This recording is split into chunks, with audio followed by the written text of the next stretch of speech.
Chapter 1275. It was a huge beetle-shaped bug. From afar it looked like a small mountain. Just its bulging back was 5 stories high. This guy used its thick and solid carapace to block all the dwarves' artillery fire and rushed over. 3 dwarf Spitfire tanks bravely went up to meet it. Unfortunately, with a pinch of its huge mouth, one of the Spitfire tanks exploded on the spot, bursting into a small mushroom cloud of flames. The remaining 2 tanks were not spared either. The giant bug used its horns to dig and flip the 2 tanks upside down, and then there was a violent explosion. Krasis frowned deeply. In the absence of the Alliance's commanders as well as the group of kings, he was the temporary commander of the Alliance Expeditionary Force. He could not bear to watch this scene.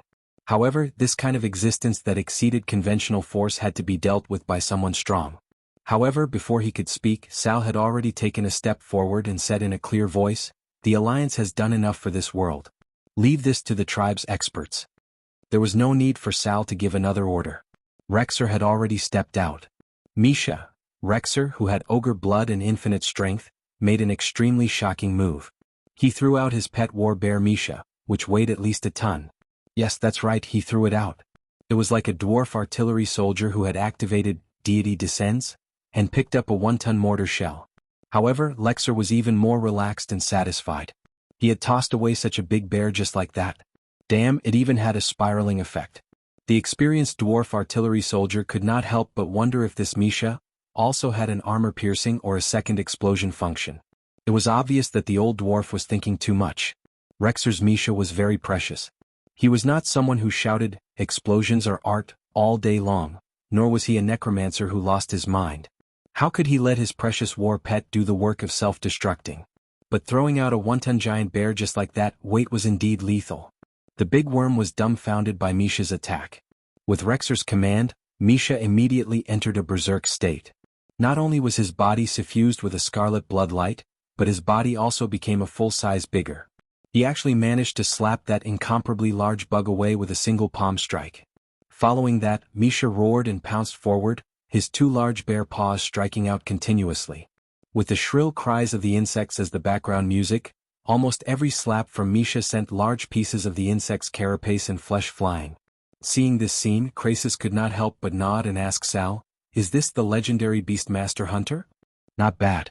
Sal couldn't help but feel proud. The Beastmen had migrated to Kalimdor. Apart from not being able to catch up to the Alliance in terms of technology, they had also gained something. For example, in terms of the hunter profession, under the leadership of Rexer and the other hunters, they had developed talents such as Beastmaster Hunter. In terms of the research of professional skills, they had the potential to surpass the Alliance. Unfortunately, there were still too few professionals. The Alliance's artillery fire was still fierce, but no matter how strong the artillery fire was, it was impossible to shoot down all the invading insects. For a small number of insects that had rushed to the front of the formation, it was a bit of a waste to use the Alliance's battle formation to defend. For the Alliance soldiers, wearing full body armor itself required physical strength. Looking at the endless stream of insects, Krasis discussed with Sal and decided that the tribal warriors would go out into the formation to kill the isolated insects, while the Alliance's elven archers and priests would provide support from the back. Occasionally, powerful insects would break in, and naturally there would be Master Howl, Kane, and other strong warriors to deal with them. The battle lasted for more than 24 hours. Fortunately, the Alliance's military strength was strong, and they used a rotating system, so it was not impossible for them to hold on. At this time, there was a sudden rumble of cannons in the distance. They saw 3 huge flying battleships, sweeping away the clouds and slowly descending from a high altitude where the flying insects could not reach. As they descended, they opened all the cannons exaggeratedly, using the height and parabola to clear the insect colony further away that the heavy cannons of the stronghold could not hit. Almost every cannonball that fell would set off a column of smoke more than 10 meters high. Sand and insect limbs flew everywhere, and the scene was spectacular. The great and invincible figure, the dense and terrible cannons on the side of the ship, and the Alliance flag fluttering in the wind, all stimulated the eyes of the tribal warriors. Whether it was the Alliance or the tribe, all the warriors let out a deafening cheer. Sal's face was a little blue. Fortunately, his face was green, so the Alliance did not look obvious, but Wajin immediately noticed it. Without Sal's command, Wajin turned his hand and grabbed the collar of the goblin boss who joined the tribe, the Prince of Trade, Garavix, the owner of the Rustwater conglomerate. The wise Wajin spoke in the goblin language that very few people could understand. Do you see that thing in the sky? If we don't want our main city to be threatened by that thing's cannons in the future, the tribe must also have its own flying battleship. It was easier said than done to build a flying battleship of the level of the Heavenbreaker. Looking at the extremely exaggerated design of the 8 propellers, Garavix could feel the technical barriers contained in it. He thought of the sad days when he was threatened by the alliance with cannons, and was threatened by King Del-Lin that if he did not pay taxes, he would not be able to do business. The goblin boss fiercely clenched his teeth. The tribe will have a flying battleship. How long? 3 years. If we can steal the blueprint, it will be a year at most. Duque did not know the dirty thoughts of the several leaders of the tribe. At this moment, in Naxxramas, Duque was chatting with the people around him while dividing the spoils. Well, as long as there are no accidents, Naxxramas will belong to our alliance. As long as we get on Courage, we can form a joint flying fleet of the alliance and the tribe. Joint flying fleet? Where did the tribe get a flying ship? Elugia was curious. Technical output, of course, Duque replied casually. Magni was annoyed. Hey, Duque, although you came up with the idea, the research and practice are all done by us dwarves and gnomes. If you say technical output, then so be it. You should also consider our feelings. Duque chuckled. What are you so nervous about, old man? When have I ever let the dwarves, gnomes, and even the alliance suffer losses? I didn't ask you to give the latest Heavenbreaker blueprint to the tribe. Can't you give the tribe some early-stage flying ship blueprints with single-cylinder and twin propellers? If you don't give the new cannons, you can at least give the outdated stuff without rifling. Think about it, if you sell all those dust-eating things in your warehouse, that would be money and ores. Speaking of this, Magni's eyes instantly lit up. When it comes to doing business, you humans are still the most cunning. But I like it. The two bad guys high-fived each other and then laughed evilly. Chapter 1276. With the 3 original horsemen of the apocalypse leading the way, the treasure chests of the 4 horsemen were not difficult to find. When everyone opened the treasure chests, not to mention the others, even Duque himself was stunned. First of all, a mere group of the 4 horsemen of the apocalypse would never have so many items. Duque glanced around and found that the equipment that should have been dropped by the bosses that died due to the Dalajan main cannon bombardment and various other reasons were all here. Seeing the doubts of Duque and the others, Blamu took the initiative to explain. Most of the chests are equipment that the Scourge army has plundered from all over the world. But the real best items are the Titan-era equipment that has long been in the fortress and has only recently been unearthed. The heroic spirit that was emitting a holy radiance reached into the chest and pulled out a few pieces of equipment. Almost as soon as he saw these pieces of equipment, Duque's pupils suddenly shrank. Sure enough, he was not mistaken. This was the second key to this batch of equipment. Quality. After killing Rivendell, the head of the 4 horsemen of the apocalypse, Duque had obtained a small portion of divinity. The problem was that this divinity was filled with the power of chaos. In a situation where Duque could not produce divinity himself, forcefully using this divinity would only contaminate other divinity and even cause Duque to go insane. This was definitely not worth it. Duque dispersed this chaotic divinity and let it dissipate into the world. However, Duque did not expect that even if it was a portion of divinity that could not be used, because Rivendell had used it for a long time, it had inadvertently increased the quality of the equipment dropped. Lost Victor set, Lost Defender set, and Lost Conqueror set. These were level 80 sets of equipment that completely surpassed Mount Hyjal's level. It was also commonly known as the 7th set, T7, by the players. Except for the head parts of the various sets that were still in Kel'Thuzad's hands, the gloves should be outside the Obsidian Temple. If it were not for the fact that there were too few sets, only 5, the entire team would have changed their equipment. After some discussion, it was decided that Magni, Tyrion, Gavinrad, Servanas, and Jaina would wear it first. Jaina was a little hesitant. After all, they were both mages, and this gorgeous Frostfire set was a greater bonus for Duque. Duque, do you really not want it? Duque shook his head. Putting aside the fact that he should be able to get the head of the suit, just the fact that the Obsidian Temple could not travel through time and space was enough to give Duque a headache. Of course he couldn't say it out loud. Duque smiled and said, "Silly girl, why are you worried about me? I have a better." Duque stretched out his hand and grasped the air. A mysterious and heaven-defying aura suddenly spread out. Every pair of eyes was fixed on Duque. Ashes to ashes. Dust to dust. I, Duke Marcus, in the name of the successor of interstellar wanderer Medivh, in the name of the new guardian of Azeroth, summon your response. Come out. Atish. It was accompanied by a brief and mysterious call. Dozens of orange wooden fragments flew out of Duque's spatial bag in the horseman's treasure chest, like a jigsaw puzzle or a pile of building blocks. The incomplete fragments assembled themselves in the air. Pala pala. It was the strange sound of wood colliding with each other. Under everyone's watchful eyes, a dark brown staff with a long handle was completed. Then there was a soft orange glow. It was incredible. There was no longer a single crack on the staff's handle, which should have been covered in cracks. It was as if it was brand new. Duque took out a staff head that looked like a chicken drumstick and attached it to the staff. Without glue or any binding or repair, the staff head and body automatically fused together perfectly. This is... Jaina murmured in disbelief. Duque scratched his head. Sure enough, the staff's tail is still missing. As soon as Duque said that, everyone suddenly realized that there was a gap at the end of the staff that looked like it had been bitten by a dog. Indeed, the staff's tail was missing. This. Originally, everyone was wondering if they could see the birth of a divine artifact, but who knew that the staff's tail was still missing? Everyone congratulated Duque, but it seemed like they would feel bad if they didn't say anything. Only Duque himself didn't care. According to the original history, the divine artifact staff, Atish, the legendary staff of the Guardian, would shatter into 42 pieces after killing Sargeras. They were the head, the staff's tail, and the 40 pieces of the staff's body. Because of the existence of a certain transmigrator, the head of Atish's staff had been in Duque's hands from beginning to end. Now that he had unexpectedly obtained the staff's body in advance, it could be said that this divine artifact staff was more than half complete. But the last one was the most difficult because in history, the staff's tail should have been in Si Thun's hands. When Duque held the staff in one hand, he felt a change in the pulse of fate. It's actually not in Si Thun's hands? There was a reaction between the various parts of the divine artifact. At this moment, Atish clearly told his new master that his final staff's tail wasn't in on Karaj, but here. That's right. It was in Kel Thuzad's hands. This is really lucky. Duque was very happy, very happy. He even couldn't help but laugh out loud. Ah.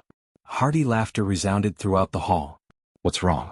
Jaina secretly pulled on Duque's sleeve. Nothing. I just didn't expect that the last part of the divine artifact Atish would actually be in Kel Thuzad's hands.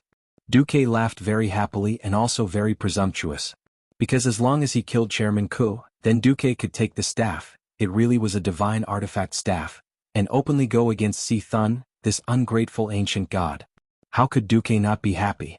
In his joy, Duque even pulled Jaina over and gave her a kiss in front of everyone. A group of B***starred shouted. Even an honest person like Theon had a you-know look on his face. It was one thing for Duque to have an affair with a few queens, but it was another thing to actually kiss her in front of everyone. One had to know that Duque first had an engagement with Jaina, then cancelled it, and then maintained an ambiguous relationship between master and disciple. Now his behavior was really laughable. Jaina was so embarrassed that she just wanted to find a hole to hide in. Duque also realized that he had lost his composure. Facing Queen Sylvie's, "Kiss me in front of my face if you have the guts," gaze, Duque decisively shrunk back. Sure enough, some things couldn't be done in front of everyone. Otherwise, the people below wouldn't be able to pretend to be ignorant. Once the war stopped, they would definitely bring a large army to force a marriage. The gentleman Duque immediately put away his smiling face and put on a businesslike look. Ahem.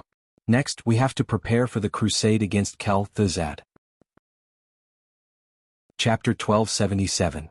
If Kel Thuzad was a brute, Duque wouldn't have minded giving him the cold shoulder. It would have exhausted his patience and also his drive. Unfortunately, Kel Thuzad wasn't. Even though he had lost most of his soul and had fused with an unknown soul, Duque's system elf scan concluded that Kel Thuzad was still very strong. This feeling, from the moment Duke opened the portal to the other dimension inside Naxxramas, became more and more clear. During the time he was trapped, Kel Thuzad must have done something. If Kel Thuzad was a book that could be read thoroughly, then Duque might have lost interest in him. For such an intelligent and unique undead evil scientist, Duque always felt that Kel Thuzad would bring him surprises. The unknown would make people afraid. But the unknown would also bring a sense of freshness and challenge. If everyone knew, then it was just harvesting for the sake of accumulating equipment. Unfortunately, harvesting would never be as exciting as exploring. Worried that the heroic spirits would be affected by Kel Thuzad again, it was still a 15-man team of heroes that entered the other dimension, along with a temporary humanoid mount. As soon as they came out of the portal, everyone felt the strange cold air. Whoa, it's so cold. Kalia shivered. She was already in such a state even though she was wearing a thick priest robe. The 3 female ranger heroes who were wearing 3-point armor were even more unbearable. There was no need for anyone to remind them.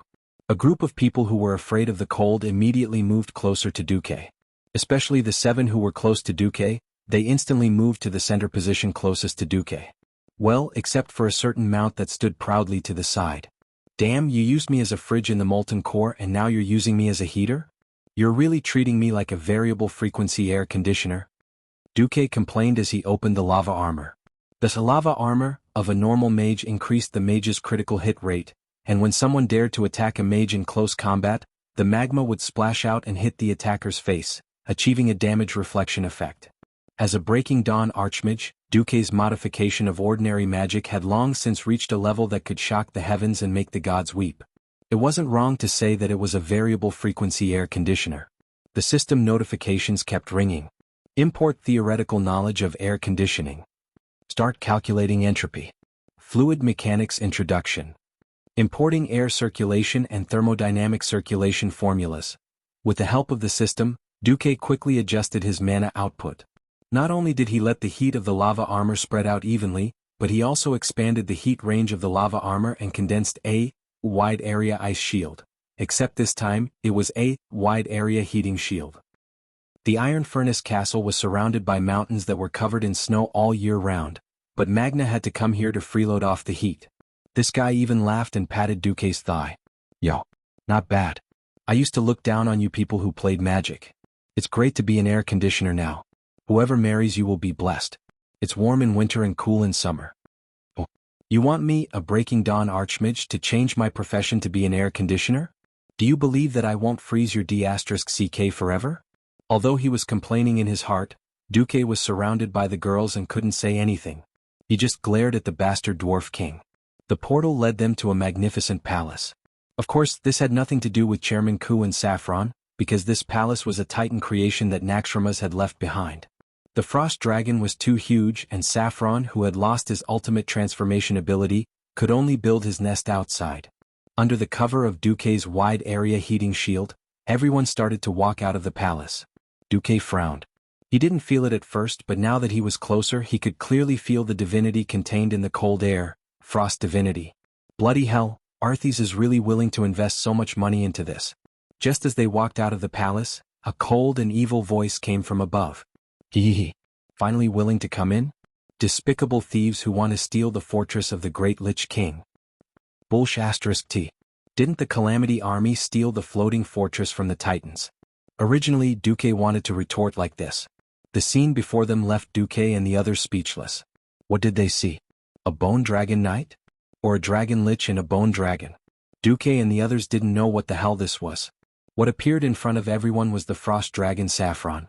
That was if they didn't count Kel-Thuzad on its neck. Dragons, as the top creature of the Azeroth food chain, were almost invincible. Its entire body could be seen 360 degrees without any blind spots. What? You said it exposed its belly? Firstly, their bellies had the same thick scales and dragon skin. Second, if 4 dragon claws scratched you, would you be afraid?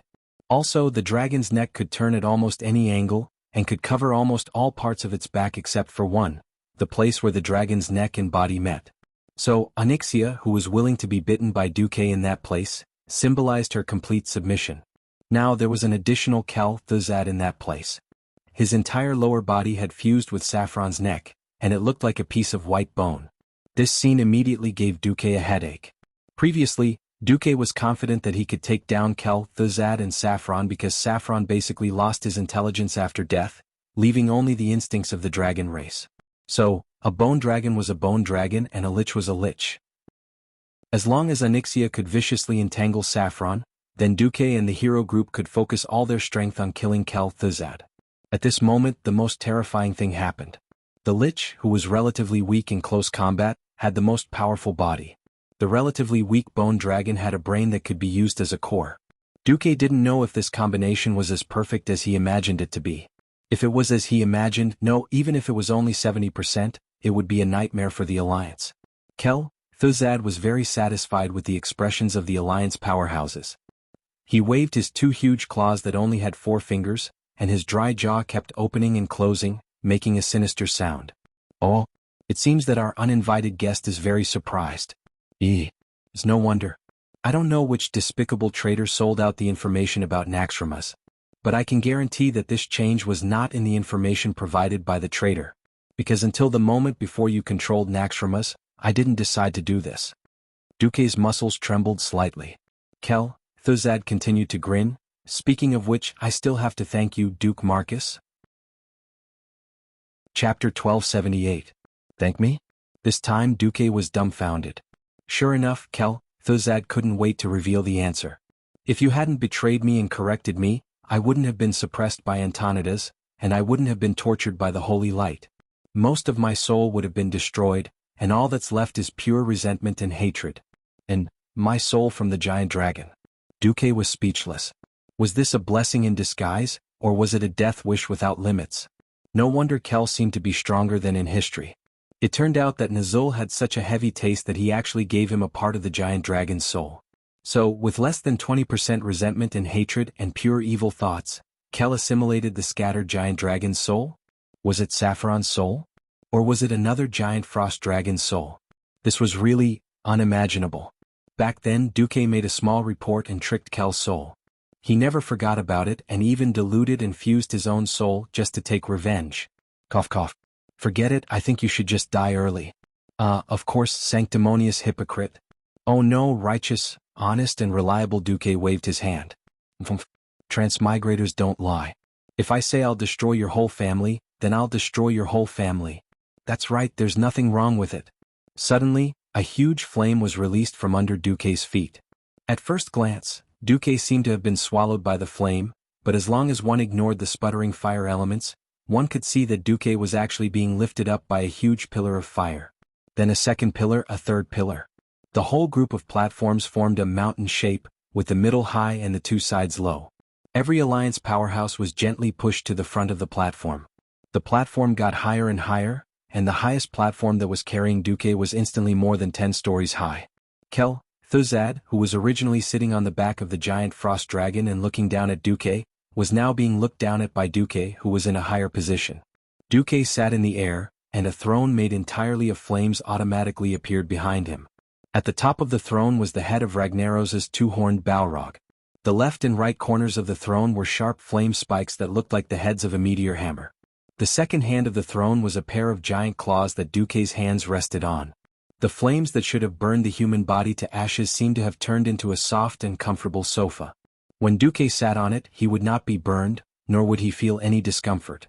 After taking away the divinity of Ragnaros, Duque finally displayed his unparalleled flame manipulation talent to the world today. He deliberately raised his chin by a full 60 degrees, and his sonorous and forceful voice resounded throughout the entire venue. Kel, Thuzad, you have violated the laws of heaven, the laws of earth, and the laws of man. Challenging the boundaries of life and death with the greatest malice, crossing the uncrossable taboo line. People like you are the enemy of the world. I can save noble souls and even depraved souls, I can redeem them. But only you, Kel, Thuzad, the only fate that awaits you is destruction, eternal destruction. From ancient times to the present, flames had been endowed with many meanings by various intelligent races. It was light. It was heat. It was even a myth. But whether it was the living or the dead, in their memories, the greatest role of flames had always been destruction. How many living beings were destroyed and how many undead were purified? Perhaps the cause was just a fire seed from a tree that was struck by lightning, or a simple torch. The fire that Duque controlled at this time could not help but remind Kel, Thuzad of the flamethrowers that could be found all over the cities and towns of the Alliance. Almost every small village had one. Even 2 farmers who had received simple training could easily turn a company of zombies and skeleton soldiers into nothingness. Duque's arrogant expression at this moment reminded Kel, Thuzad of the terrifying years when the Dalajan was exposed and he was labeled as a taboo, despised, humiliated, and executed. Suddenly the anger that had been sealed away for a long time dominated Kel, Thuzad's soul. He was furious. Duque, Marcus, you will pay for your arrogance. You will pay the most tragic price for everything you have done. I've changed my mind. Before I send your arrogant and ridiculous soul to His Majesty the Lich King, I will first thoroughly torture you. Kel'Thuzad screamed. The frost dragon Saffron, who clearly felt its master's emotions, also opened its white and bloodless jaws. Roar! It was a terrifying dragon's roar that came from the soul. The experts of the Alliance felt a chill in their hearts at the same time. Duque had a proud smile on his face. He stood up from the blazing flame throne, stretched out his right hand, hooked his index finger, and said with incomparable contempt, "Come." Kel'Thuzad only felt that his frozen soul was suddenly ignited by the flames of anger. Without his command, the frost dragon under him had already roared and rolled up a terrifying ice tornado, pouncing towards Duque on the blazing flame throne. No one noticed that Onyxia had taken a deep breath after the blazing flame monarch had left. It wasn't until the black dragon's huge head revealed a cruel smile that came out from the blazing pillar of fire that Kel'Thuzad realized that he had fallen into Duque's trap again. Onyxia's famous big move, deep breath. The dragon's breath that was spat out was like a cone-shaped cloud of fire. The turbulence brought with it a dark red light that was both Onyxia's divinity and Duque's divinity. Blazing and berserk dragon breath gushed out, easily turning this originally white world into a sea of fire. The sky was burning, the earth was burning, and the air was filled with the crackling sound of the flowing flames. The ice and fire tornadoes created by the two dragons collided in mid-air. At that moment, the entire space seemed to flash with the unique brilliance of elemental lines. The laws of space seemed to have been completely rewritten in an instant. Half of the space was densely packed with crimson flame patterns, as if these flame patterns could immediately turn this place into a second molten core. Half of the white space flashed with layers of overlapping silver networks, as if it wanted to pull all living beings into the eternal ice and snow of no scent, dispersing all heat and stopping all life. Two completely different scenes completely enveloped the entire Frost Dragon's palace and spread in all directions. With the power of the two dragons as the center, it was as if there was a moment of delay before a shockwave swept across the entire space. At that moment, the gorgeous palace seemed to have suffered a terrible earthquake. The gorgeous tiles under their feet could not withstand the damage brought by the turbulent flow of elemental elements and were lifted up one after another. However, before they could splash out and cause harm to the people around them, they had already turned into powder in the aftermath of the devastating power. Chapter 1279. This power. Kalia was tongue-tied. Even people like Kalia who were close to Duque were shocked by Duque's power, let alone people like Benedettas who were not in the mainstream circle. Unknowingly, Duque's power had already transcended the mortal world. Duque had always thought that he had not transcended the realm of mortals. In the eyes of others, Duque was riding on the once incomparably evil black dragon, using the surging flames of divinity to suppress the darkest icy wind. This kind of scene was undoubtedly spectacular in the domain of the gods. Magni transformed, and in his burly mountain king form, he stood at the front of the team.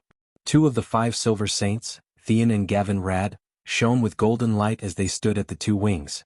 The 3 of them formed the most solid vanguard formation, like a triangular shield, firmly blocking the front of the elemental turbulence. Later, Jaina summoned an arcane shield and gently wrapped the remaining alliance powerhouses within it. Everyone looked at the 2 groups of opponents fighting in mid-air with an expression that was close to worship. At first glance, the 2 sides seemed to be evenly matched. Soon, everyone realized the difference. Saffron was definitely powerful when he was alive.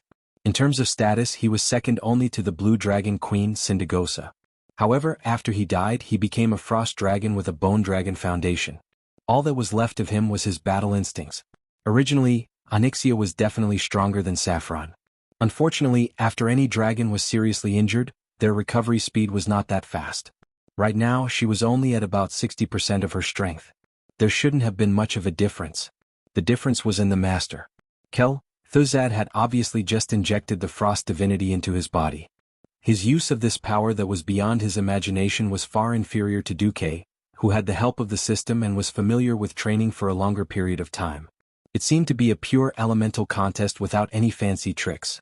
Under Duque's guidance, Onyxia deliberately turned the dragon's breath, which had been strengthened by Duque's divine power, into a spiral cone shape. As a result, after a moment of stalemate, the winner of this massive battle in the air was decided in a few seconds. Onyxia's dragon breath easily dispersed Saffron's icy wind, and the remaining flames struck Saffron's left bony wing, exploding into sparks. The elemental erosion directly affected the soul level, and the frost dragon immediately howled in pain. Even the red dragon Queen Alexstrasza had to take a breather after unleashing her most powerful dragon breath. For the giant dragon, the next battle would be hand-to-hand combat. In terms of body size, Onyxia did not have an advantage. But that depended on who he was compared to. If they were both living dragons, the older they were, the more powerful they were, the more experience they had, and the more strength and agility they had. The problem was that one was a bone dragon that had been dead for many years and only had its bones and soul left, while the other was a semi-god-level giant dragon that was alive and kicking. Its complete muscles and tendons gave it strength and speed bonuses that were not something a bone dragon could compare to. On top of that, there was a sinister, a scheming master around. Use Vine to slow him down. Get a stream of fire to distract his frost shield and counterattack. On the dragon's back, Duque and Kel Thuzad bombarded each other with spells. All kinds of elemental spells went back and forth and they were having a lot of fun. But on the giant dragon level, it was obvious that the black dragon princess was suppressing Saffron. The advantage in speed and the lack of tendons and muscles severely affected Saffron's speed. After receiving consecutive heavy blows, Onyxia used Dragon Claw Sweep and Dragon Wing Slap combo. Saffron finally could not hold on any longer, and his movements clearly slowed down for a moment. The black dragon, who was slightly smaller in size, seized the opportunity and suddenly crouched to avoid Saffron's counterattack. Almost rolling on the ground, it whipped its tail and hit Saffron's waist heavily with its gigantic meteor hammer-like tail. The spectators could clearly see that at least 2 of Saffron's ribs on the right side were broken, and 5 or 6 ribs had cracks. Saffron let out another soul wail. He used all his strength to swing his bone dragon tail, trying to counterattack and severely injure Onyxia, who knew that the black dragon would suddenly climb up and fly even higher. When Duque's flame blast almost hit the Great Lich's face, Onyxia saw the opportunity and extended her dragon neck, giving Saffron's left chest a moderate amount of dragon breath. The blazing dragon breath directly hit the frost aura floating in the ice dragon's chest. That was actually the frost dragon's heart, but that frost aura could not be attacked by physical means. The frost dragon, who was covered in wounds, fell from the sky with Kel Thuzad. He crashed to the ground with a loud crash. His enormous body instantly smashed open a huge crater that was at least 5 meters deep and had a radius of several hundred meters sunk in. At that moment, it was as if the entire area let out a cry of pain. The sunken ground layer by layer spread in all directions, and the magnificent palace not far away also collapsed. Kel Thuzad, who had his upper and lower jaws like a rake, was in a sorry state. Finally he cried out weakly, "Protect me." Suddenly the surroundings became blurry as if there was a thin layer of ice fog covering the distance, making it difficult to see clearly. Countless skeleton soldiers, death knights, liches, gargoyles, and abominations rushed out from the ice fog, trying to protect their master. Unfortunately, in just one move, a golden holy flame had completely submerged them. Kel Thuzad's red soulfire eyes looked blankly at his subordinates being destroyed by the paladins in front of him. The abominations shed their skin in the holy light, revealing burning muscles, bones, and internal organs. They then turned into ashes and dissipated into the air. Kel Thuzad was stunned for a moment. Damn. The pressure that Duque gave me was too much, and I actually forgot about these guys. Kel Thuzad lost his composure due to a rare anger. He had to do something now or he would be crushed and destroyed by Duque. Duke Marcus, I admit that I am not as good as you in a direct battle, but can you protect every single one of your women? Ah. The Great Lich grinned. Half of his body was stuck in the mud, but he still used his left hand that could move to make a casting gesture. Come. Have a taste of my undead fantasy. Suddenly, a terrifying will covered the entire space. An unknown shockwave blasted towards the alliance of heroes. Almost everyone was sent flying into the sky. Aurelia somersaulted 3 times in the air before she stabilized herself. A shadow arrow brushed past the bottom of her boots and hit a nearby pillar. The destructive black air currents easily melted the pillar that was so thick that it would take 2 people to wrap their arms around it. Chapter 1280. The strange shockwave blew most of the heroes away and some of them even tumbled a few times. Kalia covered her sore nose, tears streaming down her face. She looked rather pitiful.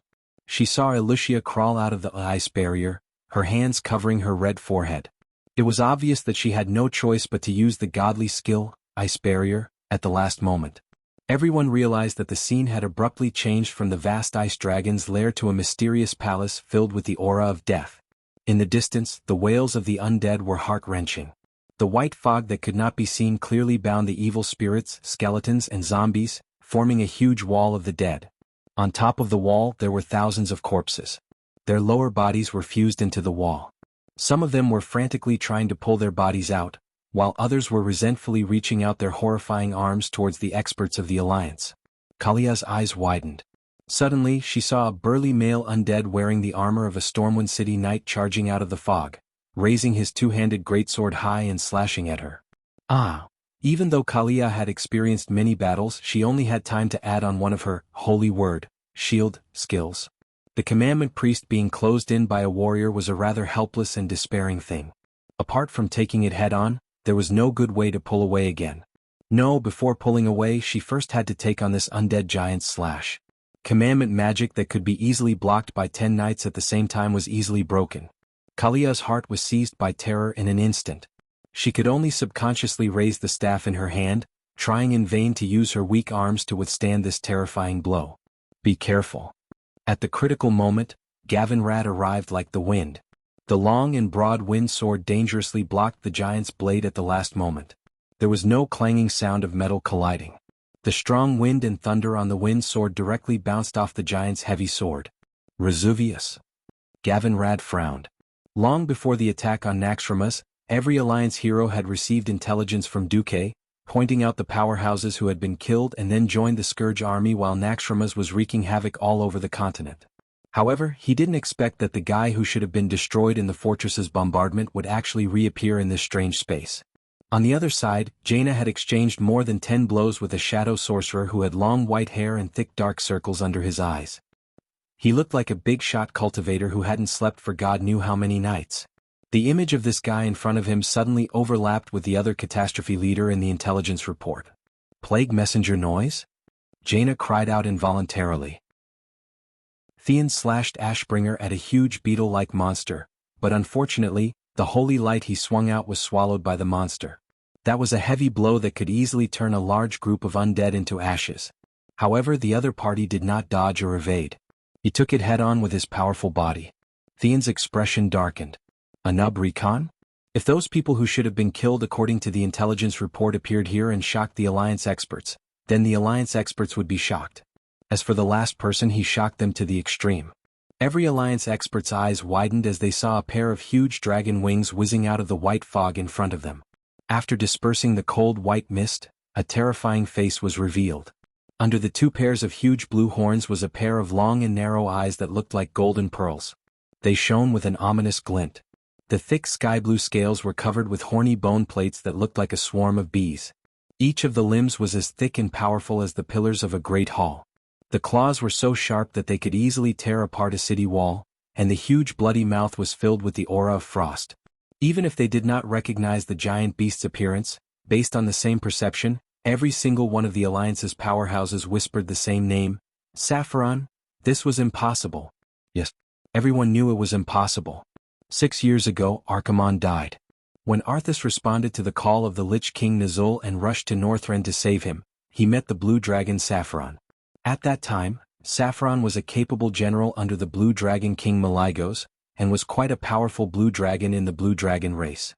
But when he met the 2 heroes, Arthas and Anub Recon, he couldn't stand up to them. After Sapphiron was defeated and killed, Arthas used the power of corruption to revive Sapphiron as a frost dragon. The insufferably arrogant frost dragon Sapphiron became the claws of the Scourge army. Just a moment ago, everyone had seen Sapphiron's skeletal form. How could they see a Sapphiron that seemed to be alive again? Magni, who was in his god's descent state, smashed a fat abomination leader away with his hammer. He immediately yelled, "Jaina? Something's wrong. Are these guys illusions? If we get killed, will we really die?" Duque wasn't here, so Jaina, who was also a Breaking Dawn wizard, had the highest authority here. As Jaina attacked noise with frost magic, her eyes constantly scanned the surroundings. Her senses were fully activated, and she kept comparing the situation around her with all the information she knew. Suddenly, she remembered a story that Duque had told her many years ago about a warm man in a red shirt. It had nothing to do with illusions. It was a magic spell that used the caster's mental landscape to rewrite reality. The name of this forbidden spell was Inherent Barrier. Once this forbidden spell was activated, it would cause the surrounding space to change into a completely different scenery. The materialization of the mental landscape meant that the inherent barrier would replace oneself and the world without changing one's realm. At this time, the size of oneself and the world would be swapped, and the world would be completely locked in a small container.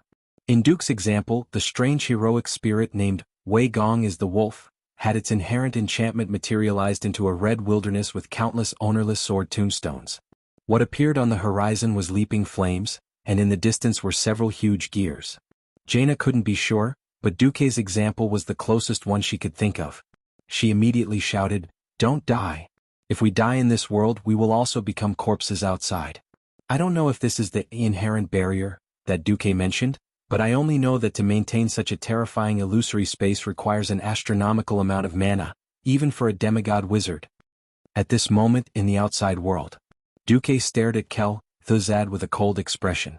How extravagant. To maintain this illusory world, the amount of mana you use every second is equivalent to the total mana of a Breaking Dawn wizard, right? Chapter 1281. It was impossible for Kel Thuzad to know that Duke had the system elf, the ultimate weapon among the ultimate weapons. He was only secretly shocked by Duke's terrifying observation skills. In this regard, he deepened his own judgment of the situation. Opposite him, Duke held onto Onyxia's reins and let her hang in the air. All of a sudden, his comrades and lover disappeared. This was no doubt a blow to Duke, but it was also a turning point. That was because the system elf's data stream was pouring down on his retina, which he hadn't seen in a long time. A huge amount of data poured into Duke's spiritual sea. After transmigrating for so long from the initial discomfort, it had now become very natural. Duke could already read at least 100 pages of A4 paper in 1 second. In a sense, Duke could be considered a Superman. The unknown always easily brought fear, but when the mysterious veil was lifted in front of him, the excitement and thrill was like the goddess of victory lifting her skirt. That was the smell of the sea, cough cough. The above was purely a slip of the hand and an irresponsible imagination. It had to be said that Kel Thuzad used his own magic and will to cast a forbidden spell-level magic, creating a space within a space, pulling the enemy in and beating him up. This was a move that Duke liked. The corners of Duke's mouth curled up in a strange arc, and he asked despite knowing the answer, "I'm just curious, why don't you pull me into that small world?" Kel Thuzad was extremely cunning. "When you become a great lich loyal to my lord, I'll tell you."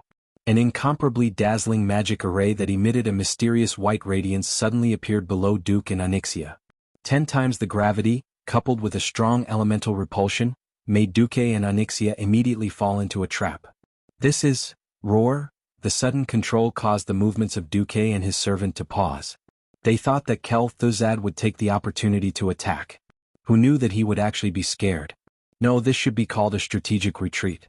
Kel Thuzad was in a sorry state as he controlled the frost dragon that was the lower half of his body. He could only rely on his 4 skeletal limbs to escape. They left the frost dragon's hall without looking back and fled into the huge corridor, as if they wanted to enter Kel Thuzad's own hall. At the same time, countless undying swarmed out from all directions.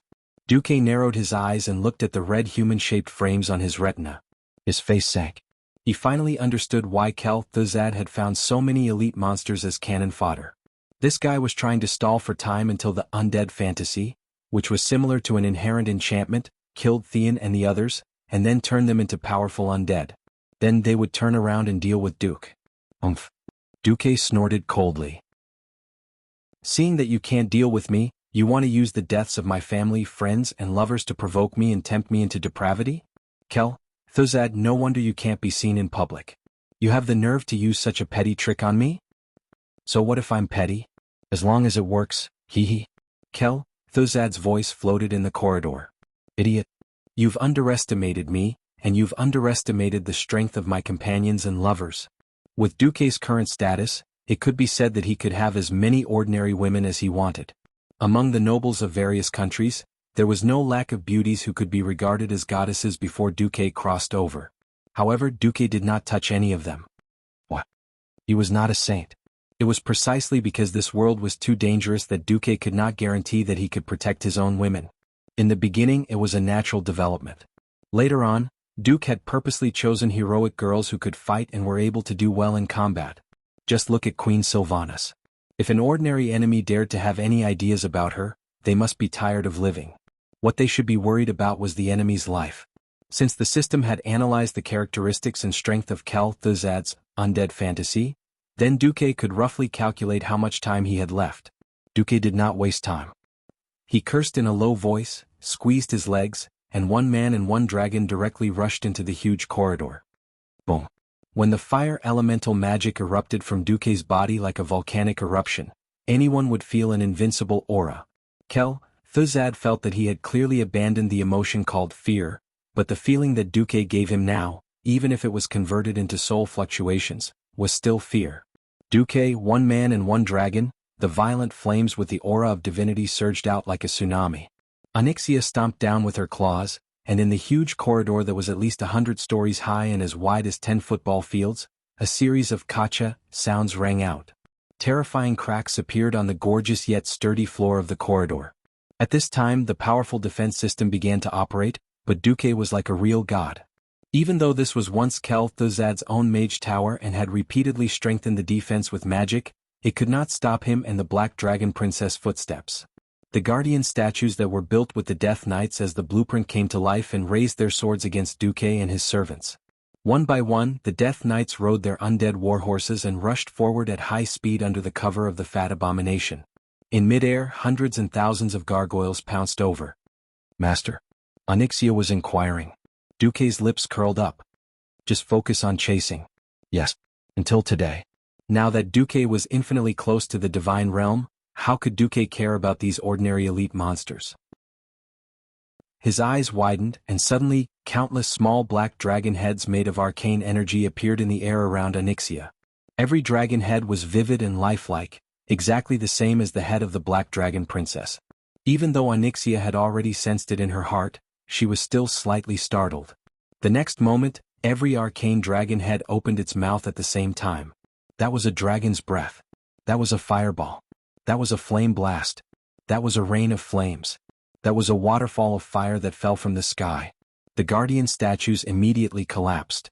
Whether it was the abomination or the Death Knights, in front of the raging flames, they instantly turned into dust and disappeared in the wind. The gargoyles that should have caused trouble all collapsed into dust. One man and one dragon rushed into the corridor, and nothing could stop them for even a minute and a half. With just a flap of Onyxia's wings, Kel Thuzad's defense instantly collapsed. At this moment, Duque seemed to be possessed by the Titan of the Pantheon Temple. He was the invincible god that conquered and transformed all the galaxies back then. No matter what kind of existence it was, it could not stop his footsteps. Impossible. In the distance, the Great Lich's terrified voice came. Chapter 1282. Impossible? Why is it impossible? Duque sneered and said something that Chairman Ku did not understand. Idiot, not everyone can win Tianji's horse race. It had to be said that Kel Thuzad was very creative. He wanted to use a new move to deal with Duque's companions while using cannon fodder to stall for time. But so what? Hundreds and thousands of elites rushed out from the corridor, all using their strongest combat skills and ultimate magic. However, these elite monsters, who could slaughter a village or a town on their own in the outside world, were like ants in front of Duque and Onyxia. Once the Sea of Fire arrived, everything collapsed. There was no blood, only complete destruction. These hundreds and thousands of powerful undead creatures could not stop Duque at all and were destroyed in the blink of an eye. 3 frost-bone dragons pounced over with their fangs and claws bared. They seemed to still have the great ferocity they had when they were alive, and even the earth trembled. Without a doubt, these 3 bone dragons had been blessed by Syndagosa's special secret technique. Bang! At this moment, Onyxia's left claw stepped out and instantly made a magnificent 360-degree turn that did not match her huge body. Normally, dragons would rarely make such a fancy attack. As Duque's mount, as a demigod dragon connected to Duque's soul, Onyxia could clearly see a wave-like arc. The long and sturdy dragon tail was like the largest meteor hammer in the world. With unparalleled power and prestige it swept over. The black dragon silhouettes seemed to have split the space apart. With a flash of black light, a violent whistling sound was heard, followed by 3 consecutive explosions. The heads of the 3 ice frost bone dragons instantly exploded. This scene was many times more exciting than a bowling ball. So what if he had been blessed by Syndagosa? So what if he had been an ancient dragon? Unless it was Sindagosa himself, any dragon below the Dragon King that had become a bone dragon would not be able to gain the favor of Onyxia and Duque when they were almost one with each other. Roar roar. Even Onyxia was pleasantly surprised by such a hearty attack. She couldn't help but stretch her neck and roar. The raging flames and the holy aura around Duke's body caused the souls of almost every undead creature that he and Oni destroyed to perish. Their combination was like the most ferocious weapon in the world, seemingly capable of slaughtering gods and devils. Kel Thuzad's plan worked, but he also miscalculated. As someone who had been suppressed from the beginning to the end, he clearly understood his position. Perhaps before Naxxramas fell into the temple of Ankh-Karaj, he still had a chance to win against Duque. After their own side was forcefully weakened by Duque, whether it was the loss of a leader or the loss of magic reserves, Naxxramas' combat power had fallen to a dangerous level. When Duque stole control of the fortress and trapped him and Saffron, he knew that it was only a matter of time before the leaders of the last three zones were destroyed. This was a last-ditch struggle, but it was also a last-ditch effort. Kel Thuzad had no choice but to take the risk and play a game of high-level horses against low-level horses. He tried to use cannon fodder to stall for time and win in the undead fantasy, thus turning the tables. Unfortunately, he ran into Duque. In a few moments, the system genie scanned that the magic supporting the defense system was not Kel Thuzad's magic. If one had to say something, it was that Kel Thuzad used the souls stored in Naxxramas as fuel to supply the undead army to besiege Duque. Duque seemed to be using his own magic to crazily output, but in fact, most of the fireballs were hitting the magic nodes of the defense system in the corridor. When Kel Thuzad poured all his magic into the undead fantasy, there was the unstoppable scene of Duque and his dragon. Not long after, Duque had already killed his way to the hall where Kel Thuzad was. On the north side of the hall, the half-crippled Sapphire curled up its body and surrounded Kel Thuzad, making a defensive posture. Kel Thuzad seemed to be unable to suppress his anger. He raised a blood-red scroll high up. Bastard! Bastard! You forced me, Duke Marcus. I've changed my mind, I'll make you pay the most terrible price. Eternally, this was a dragon skin contract filled with darkness and coldness. Even 100 meters away, one could clearly feel the cold aura overflowing from it, and one could faintly hear the cries of thousands of wronged souls. The system genie's analysis made Duque's heart skip a beat. After scanning, the contract has the blood of Great Chieftain Nizul. Great Chieftain Nizul? Wasn't that after the end of World War II at the Dark Portal? Before that big explosion, Nizul was still a dignified Great Chieftain, a living person with flesh and blood. Duque only knew that according to the original history, Nizul was captured by Kil Jaden and tortured to his heart's content. Not only did he lose his life, but even his soul was compressed and packed into an ice skeleton. He did not expect that there was a soul contract forged with the blood of his true beast. Under the system's scan, Duque could clearly see that this contract, which was written in the Eridar language, only had half of it left. However, this was not a problem for Duque, who was proficient in the Eridar language. In less than 1/100th of a second, a complete contract appeared on Duque's retina. This was the soul contract that Kil Jaden forced Nizul to sign. It was branded with the Great Chieftain's true beast oath. Nizul swore eternal loyalty to the Burning Legion, and the words were branded on it. It could be said that this contract was the basis for Kil Jaden to send Nizul, who had become a Lich King, to Azeroth to cause trouble. This contract contained the strongest laws of Eridar and the will of countless Void Lords to help suppress it. There was also Kil Jaden's four-fingered handprint on it. In theory, if Nizul tried to break free from the contract, this demonic handprint would cross space and time to teach Nizul a lesson. There were many harsh terms on the blood contract. Even if the contract had already expired, Duque felt suffocated just by looking at it. He could not help but tremble. Damn, it seemed that a guy called Infernal Affairs had broken free from the soul contract of the Burning Legion. After destroying the largest fortress in the Twisting Nether, the Burning Legion's strictness towards the soul contract had reached a peak.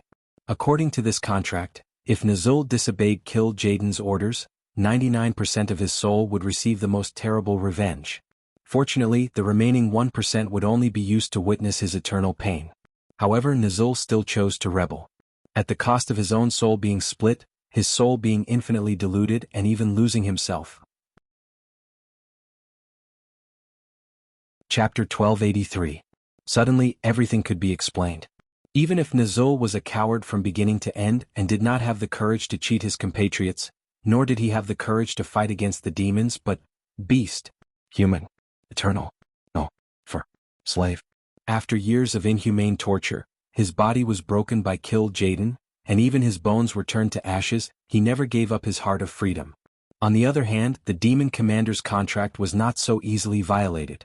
This was why after Archimonde died, Nazul chose to jump ship and set up his own mountain. His magic power suddenly dropped. Even his soul was almost worn out because of the contract's backlash. It would be strange if he was not weak. On the other hand, no one thought that Earthies would be so loyal that she ran to save her master. Not only did she kill a large number of guys who blocked her way, but she also defeated Illidan, who worked for killed Jaden in one fell swoop. Finally, she ascended the frozen throne and merged with Nazul's poor remnant soul that had been diluted many times.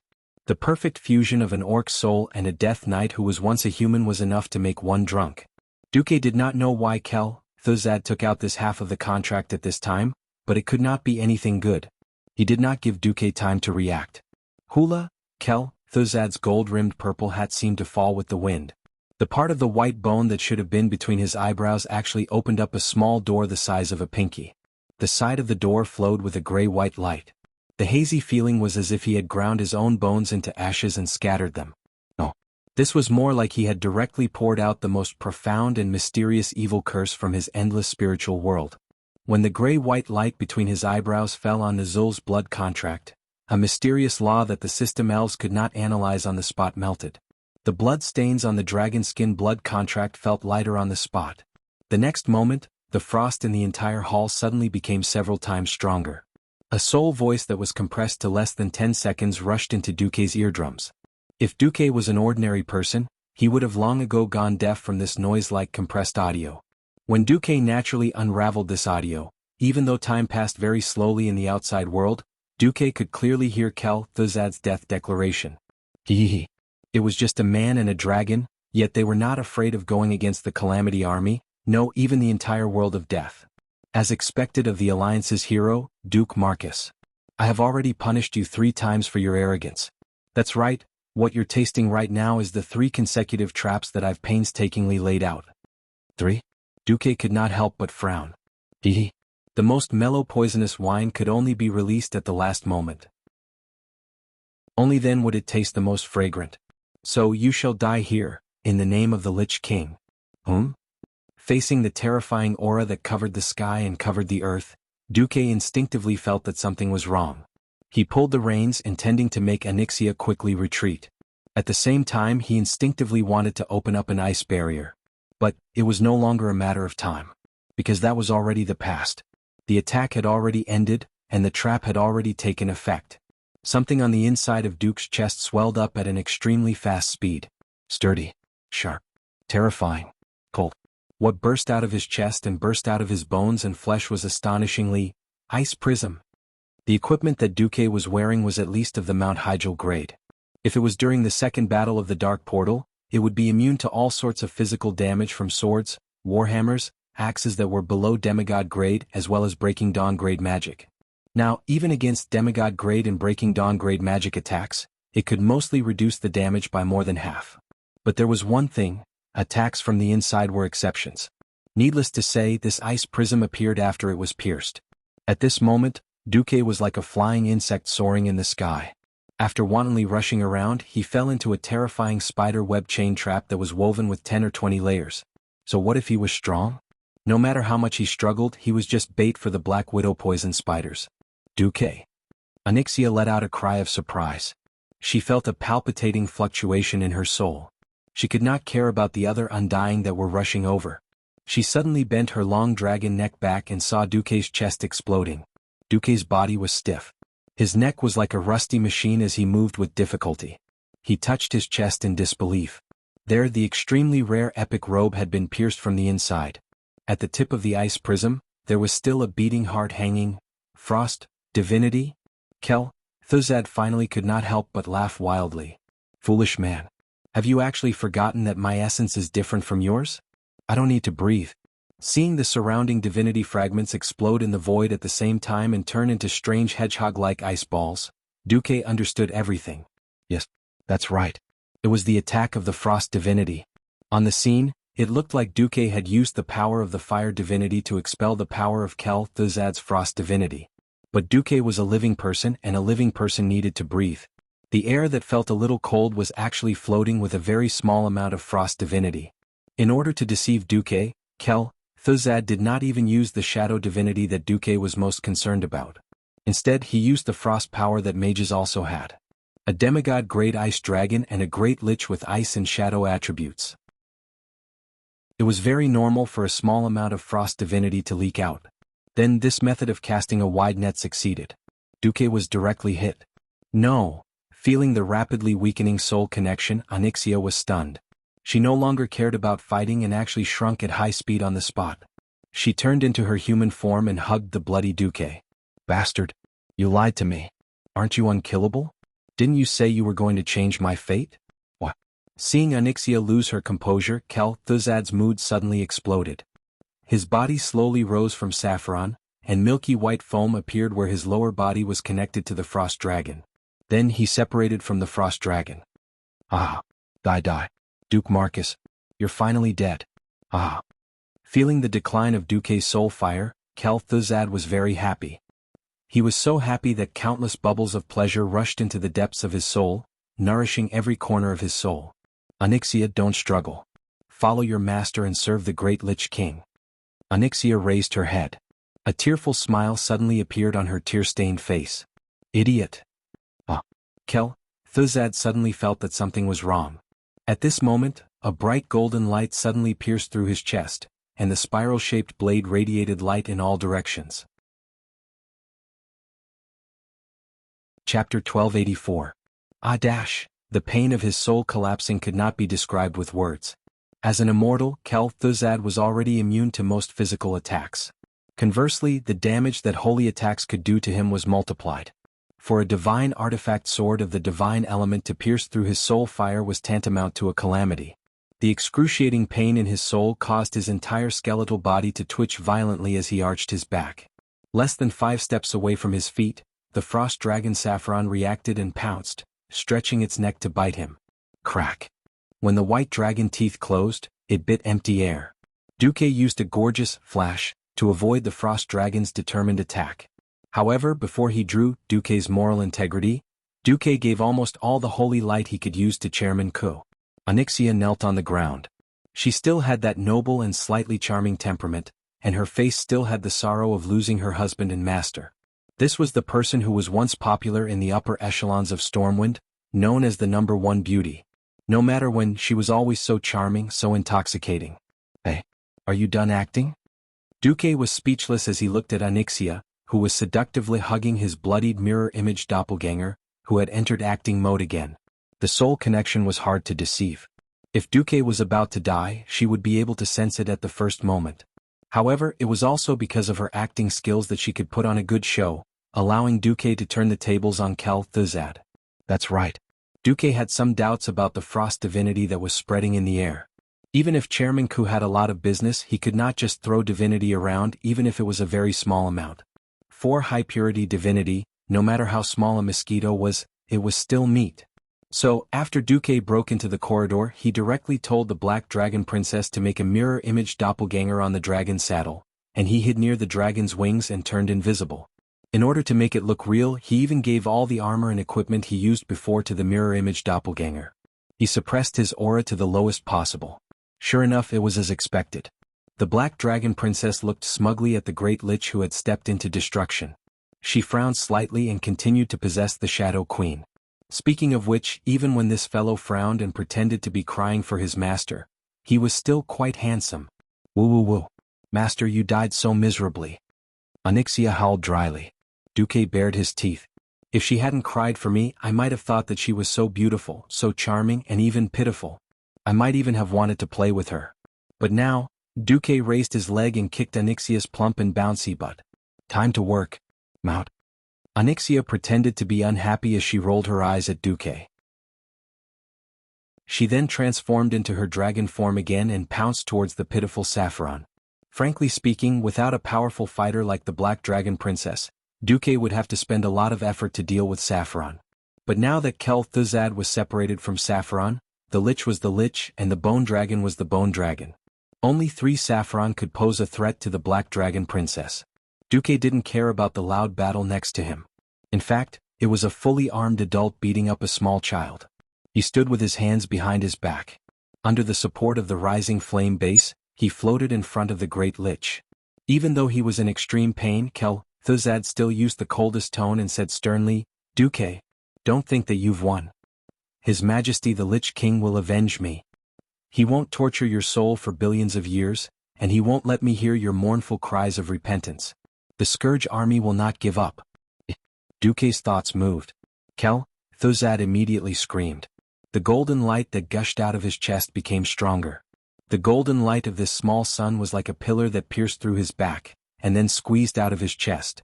What was even more terrifying was that this holy light seemed to have a life of its own. It gently melted Thuzad's ribs, as if it wanted to completely wear down the rotten white bones of his chest until it turned into powder. "No," the Great Lich screamed again.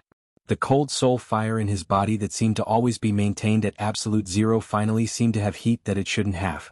It was clearly a flame that was always flickering, but when an even more intense golden light gushed out, golden runes filled with holy aura seemed to grow in the middle of his soul. These runes formed a magic circle that had never been seen before. No, it was not a magic circle. This was a brand new holy law that Thuzad had never seen before. This law obviously carried a mark that did not belong to this world. When this mark appeared, it seemed to be forcibly pulling Thuzad's soul out of this mortal world. It forcibly cut off his connection with all mortal things in Azeroth, and prohibited him from extracting all the power in the world. Sadness, fear, hatred, all the negative energy was isolated by this golden mark. Impossible. This is no longer the power of mortals. Thuzad screamed and tried to put his 2 skeletal palms with only 4 fingers on Duque's shoulder. He had the deepest question. Why? This complicated power that involved the origin of the world, even if it was taken apart and mortals studied it for 1,000,000 years, they might not be able to see through it. Why could Duque do it? Facing Thuzad's confusion, Duque said calmly, "It's not that I'm too strong, it's just that in the field of elements you're too weak. Earth, water, fire, wind, these 4 elements. When you master the mechanism of these 4 basic elements in this world, you can also be like me, isolating opponents with insufficient strength and preventing them from coming into contact with this world. What a pity. You have the frost divinity that Nazul left for you, but you don't know how to use it. Moreover, have you forgotten that this is a fortress left behind by the creation titans of the Pantheon? The titans were godlike existences. How could the things they left behind be used by a small Breaking Dawn mage who played with necromancy magic? Apart from Sargeras, who was also a titan, other races and civilizations did not even have the ability to completely master the defense system, let alone modify the program. The law that Duque had just used was the purification law hidden in the fortress. It could amplify the power of the holy system tenfold. Duque just happened to be at the right time, so he used it directly. He didn't have the divinity of the holy system, so he couldn't use Naxxramas. Since he had encountered it, he might as well give it to Thuzad. Chapter 1285. Sighing was just sighing. Duque had no intention of recruiting Chairman Ku. Thuzad wasn't the Black Witch Farina. Farina was bad, but there was no direct conflict or hatred between them. Chairman Ku was different. Duque had reported him in advance and let him bathe in Uther's holy light. In addition, he worshipped Nazul and Arthas. Yes, Duque had tortured Chairman Ku's 2 idols. Nazul was blasted into Kill Jaden's embrace. Second Fool's childhood sweetheart was stolen by Duque, his hand was broken, and he suffered a big loss in Felwood. With this blood feud as a foundation, Duque had no intention of letting Thuzad be his elemental emissary. Duque was definitely not interested in such a stubborn and cockroach-like guy. Even if he beat the shit out of him, he could still leave behind a disaster. Alright. In the past, Duque didn't have the ability to destroy souls. Now that he did, he naturally wouldn't hold back. Goodbye, Thuzad. I'll let you be another stepping stone on my hero's path. Duque waved his hand, and the golden light that erupted from Chairman Ku's chest suddenly flourished. The dazzling light became brighter and more intense. When the golden light reached the size of a small sun, Thuzad, an existence that countless people feared and hated, disintegrated into an unknown substance that wasn't even ashes, was forever annihilated from this world. In the undead fantasy, the Alliance hero group was fighting with the remnant souls of the Scourge leaders, or rather, the illusions. Those seemingly huge monster leaders had all kinds of fierce moves and overwhelming power, but they weren't fatal. For some reason, it felt like the attack power of those monster leaders had been severely weakened. For example, the hate boss Patchwork. When he swung his large rusty kitchen knife down, the first impression he gave people was that the earth was shaking. But what he smashed out was a 1-meter square pit. Even Kalia, when she saw Patchwork's slow hand gesture, as long as she wasn't completely distracted by other things, she still wouldn't be killed on the spot. However, the situation of the team was worsening. Benedettas made a mistake in dodging and was hit until his calf was fractured. Even after first aid, the fracture still hindered his movements. During the fierce battle, Edwin Van Cleef was bitten on the arm by the leader of the Stitched Monsters, the giant dog Glass. There were at least 10 fractures on his left arm. Even so, he still bit the extra dagger in his mouth and continued to fight. Riadaline's back was pierced by the Beetle King Anub Recon. Even with the emergency healing from the Holy Light spell, the bowl-sized hole on her shoulder blade was a ghastly sight.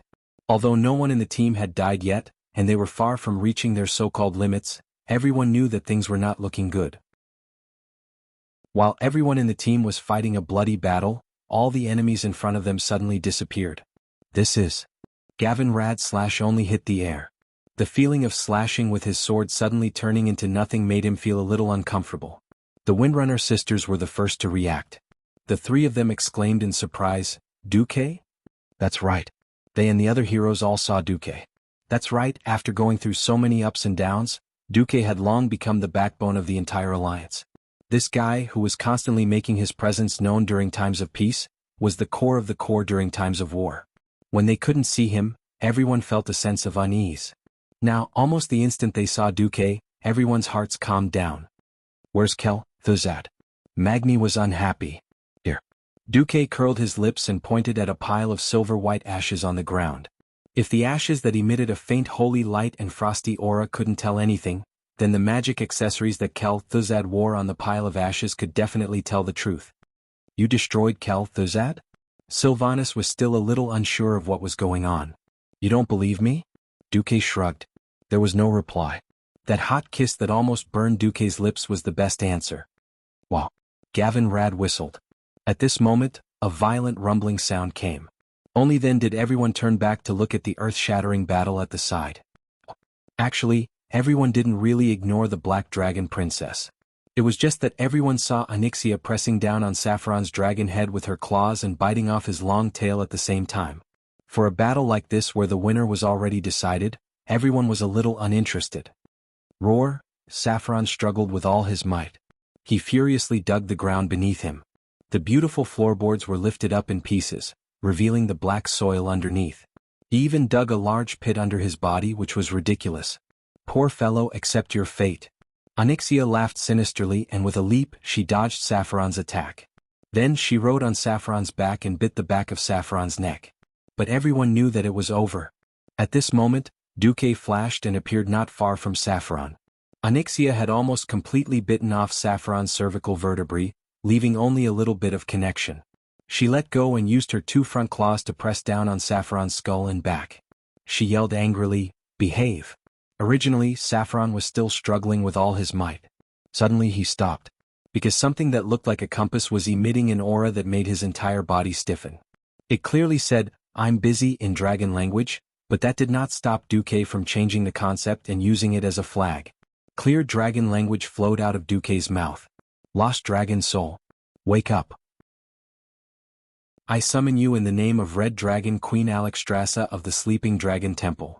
The simple compass had a typical dragon rule.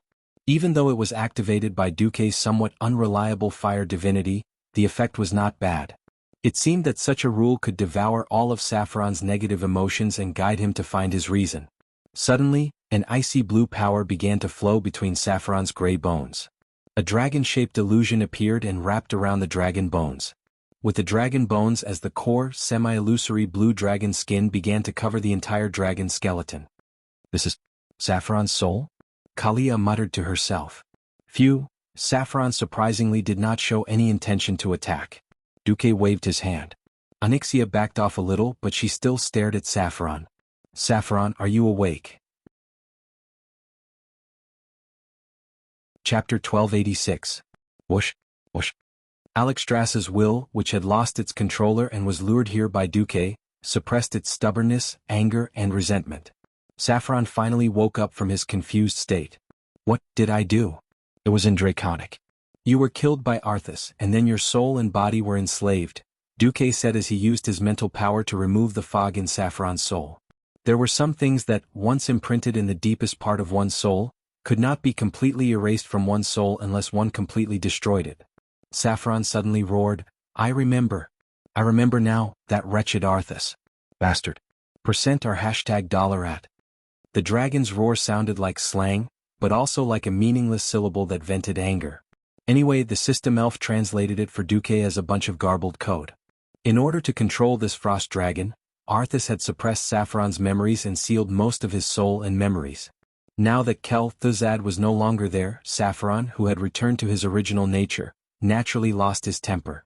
Duque and the others were not annoyed and just watched Saffron throw a tantrum. Finally, Saffron was done. Even with his once noble status, he had to lower his noble head at this moment, especially when Duque was still holding Alexstrasza's compass. He subconsciously believed that Duque represented the Dragon Sleep Temple. How is the Dragon Sleep Temple going to deal with me? Of course, Duque could not answer. Do you think you can return to the Dragonbone Wasteland? Every dragon that was about to die, or even after it died, its soul longed to return to the Dragonbone Wasteland to sleep forever. This was many times stronger than the genetic code that was imprinted in the deepest part of the gene. It was an instinct that could not be defied from the deepest part of the soul. But Saffron knew that he had lost that right forever. A fallen soul did not have the right to return to the Dragonbone Wasteland with his companions and ancestors. Of course, there was another way, which was to be nailed to the door of the Dragon Sleep Temple as a sinful traitor like Nisario. That was not what Saffron wanted. Now he was a completely ownerless, lonely soul. After saying the word, I, 3 times, Saffron still couldn't continue. It doesn't matter if you're killed or if you're forcibly enslaved with your soul and broken body. However, the killings and sins you committed when you were a frost dragon can't be completely erased. You need to atone for your sins, do you understand? Fraud-Do patiently guided the blue dragon's soul, whose IQ had already dropped a little. How can I atone? Duque raised his chin slightly. After the Titans of the Pantheon conquered planet Azeroth, they handed over the responsibility of guarding the planet to the Pentashade dragons of the Sleeping Dragon Temple. Now, Azeroth was facing the invasion of the Burning Legion led by the traitor of the Pantheon, Sargeras, and the erosion of the ancient god Thun and other evil forces. All you have to do is carry out your duty as a guardian in a just war. You are the atonement. Duque's words made sense and Saffron was speechless. He nodded his dragon head almost subconsciously.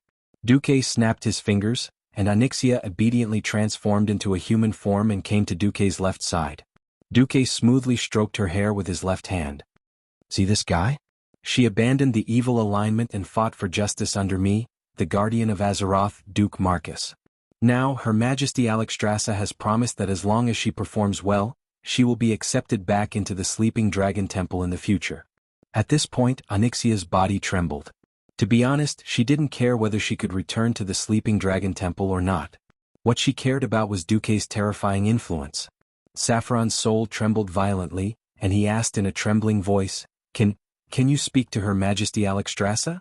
Coincidentally, Duque saw that the pointer of the compass had pointed to on duty. Duque decisively put the compass on the ground and smashed a dragon language spell on it. It wasn't any advanced spell. It was purely to activate the communicator with the Red Dragon Queen. The next second, a unique pressure reverberated throughout the hall. When an illusory red dragon head with the height of a 2-story building was projected in the hall, everyone felt as if a long and distant cry rose in their hearts. This sharp cry came from the ancient times 25,000 years ago. It was a majesty that was filled with the sedimentation of history. She was the perfect combination of nobility, beauty, ferocity, and strength. The aftershock of her soul easily crashed into the depths of everyone's hearts. Everyone's hearts contracted due to their nervousness. After exhaling, their lungs forgot to expand and breathe in fresh air again. Everyone felt a little suffocated.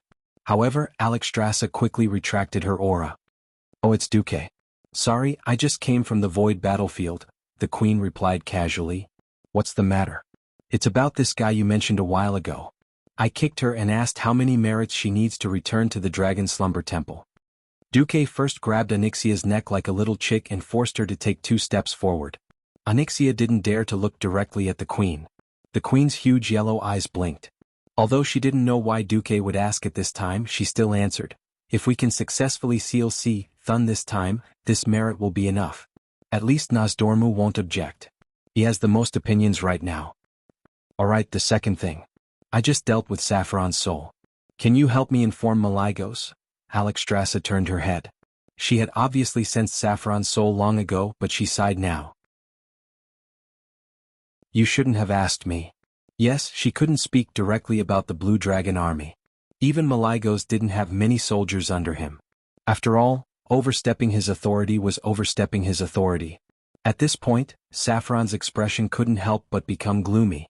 At this time, Duque suddenly said, and I'm saying if I let Saffron make enough merits, can you consider letting his soul return to the Dragonbone Wasteland in the future? The dragon race's way of dealing with the fallen was to kill them directly and then destroy everything with a dragon breath. Alexstrasza was a bit troubled by Duque's sudden suggestion. After all, Duque was also considering this from the perspective of the Dragon Slumber Temple. After thinking for a while, Alexstrasza finally said, "I hereby promise that if any of the fallen dragons choose to redeem themselves and make enough merits, I will initiate a motion at the Dragon King's conference. I will initiate a motion during the Dragon King conference. As long as I get more than half of the Dragon Kings agree, I will be able to let the lost souls return to Dragonbone Waste." Chapter 1287. The weight of this sentence was definitely as heavy as a mountain. It could be said to be the most important thing in her words. Duque was pleasantly surprised by the Red Dragon Queen's decision, but he was not surprised. This was the inevitable choice of history. It was a time of war, and war was bound to be accompanied by sacrifices. Dragons were indeed at the top of the food chain on planet Azeroth.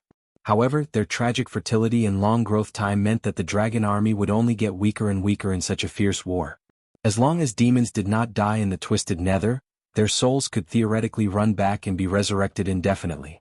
Under such circumstances, finding ways to replenish their troops became the biggest issue that the Dragonsleep Temple could not avoid.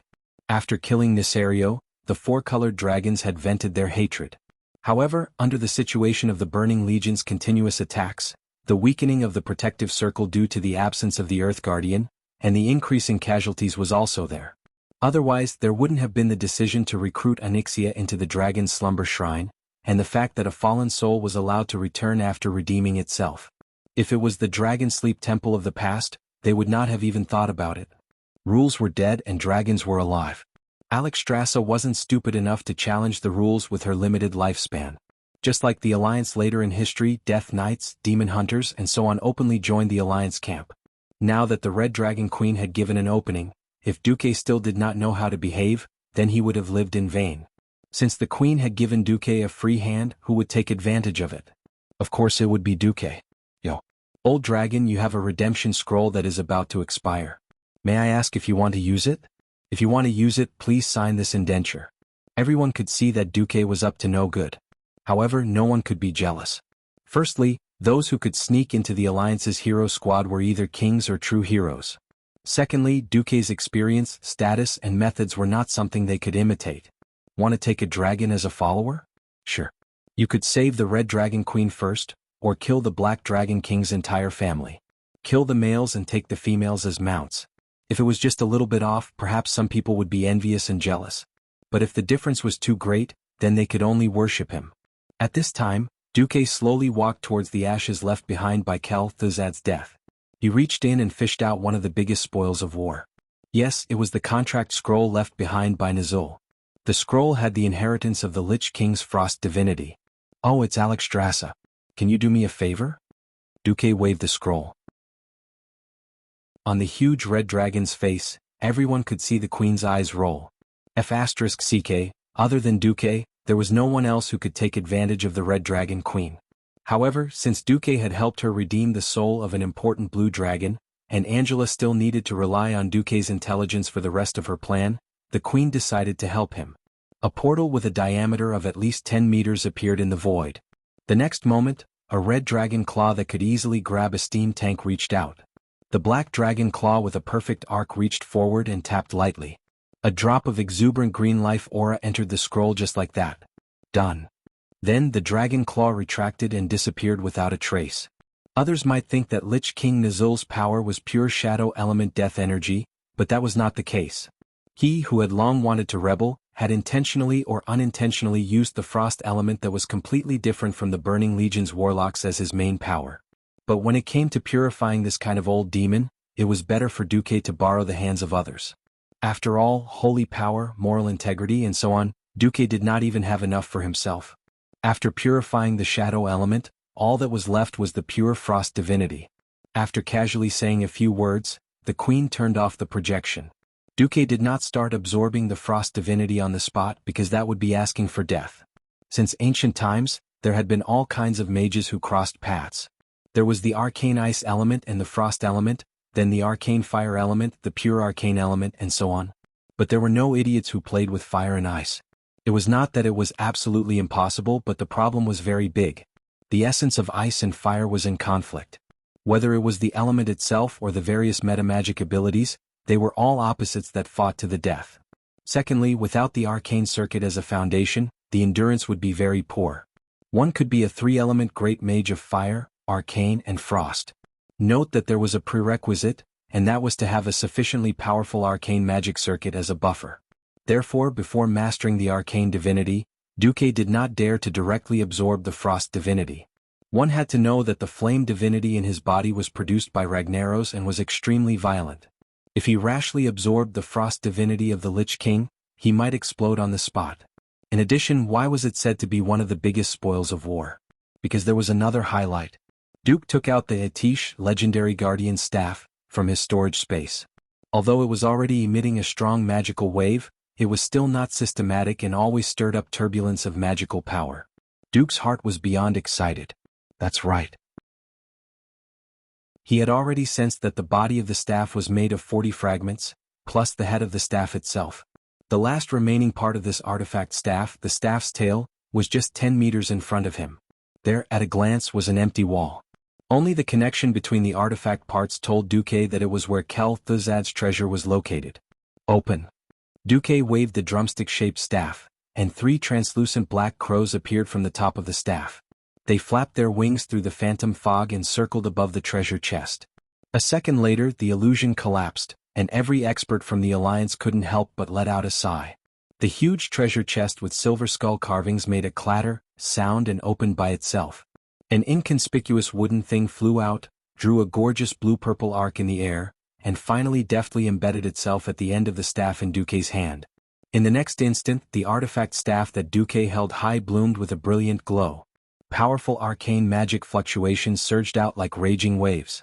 Even though it did not cause any damage to people, they still felt as if they were standing on a beach, being tossed up and down by a huge wave several meters high. They could not stand steadily at all. Wow! Gavin Rad's mouth opened wide enough to fit an apple. Boss, why do I feel like your artifact is much more powerful than mine? Unexpected things happen one after another. As if it was provoked, Magnes, Savra's, hand of Ragnaros the Balrog, ignored its owner's will and burst out a blazing light, forming a fire pillar that would take 3 people to wrap their arms around it and burst into the sky. Chapter 1288. This pillar of fire didn't cause any damage, it was simply a demonstration of its unwillingness to be left out. Seeing that Magni, who had his mouth wide open, didn't even use God's descent, he knew. Without further ado, Theon's Ashbringer and Gavinrad's wind sword burst out with dazzling light at the same time. A blazing pillar of fire, a holy golden pillar of light, and a pillar of wind and lightning surrounded by lightning. In their own way, these 3 divine artifacts made a threatening declaration to the divine artifact staff in Duque's hand. The humming mixed with the light made everyone gasp in amazement. Soon, the winner of this divine artifact competition was decided.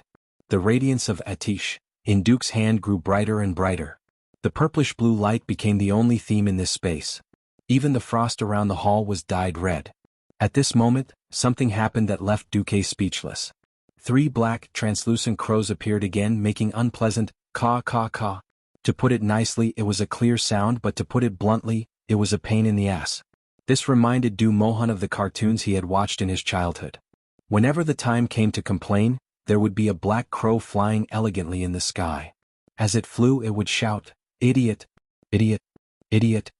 Yes, the drumstick was just that *ket up. It just so happened that this strange scene made a new development in the situation. With the crow's cry, Theon's Ashbringer was fine, but the other two divine artifacts suddenly withered. Was it because their souls had suffered 100,000 damage, and they couldn't even lift their heads, or was it something else? Well, to be honest, it really was spiritual damage. The powerful system ELF intercepted a telepathic transmission that was similar to a video transmission from Atish. As for what it was exactly, it couldn't be completely analyzed. However, there were two scenes that were certain. One was Duque leading a team to kill Ragnaros, and the other was Duque defeating the Wind Prince. This was clearly the drumstick's announcement. Your former masters were all defeated by my master, and your masters are all my master's subordinates. Alright.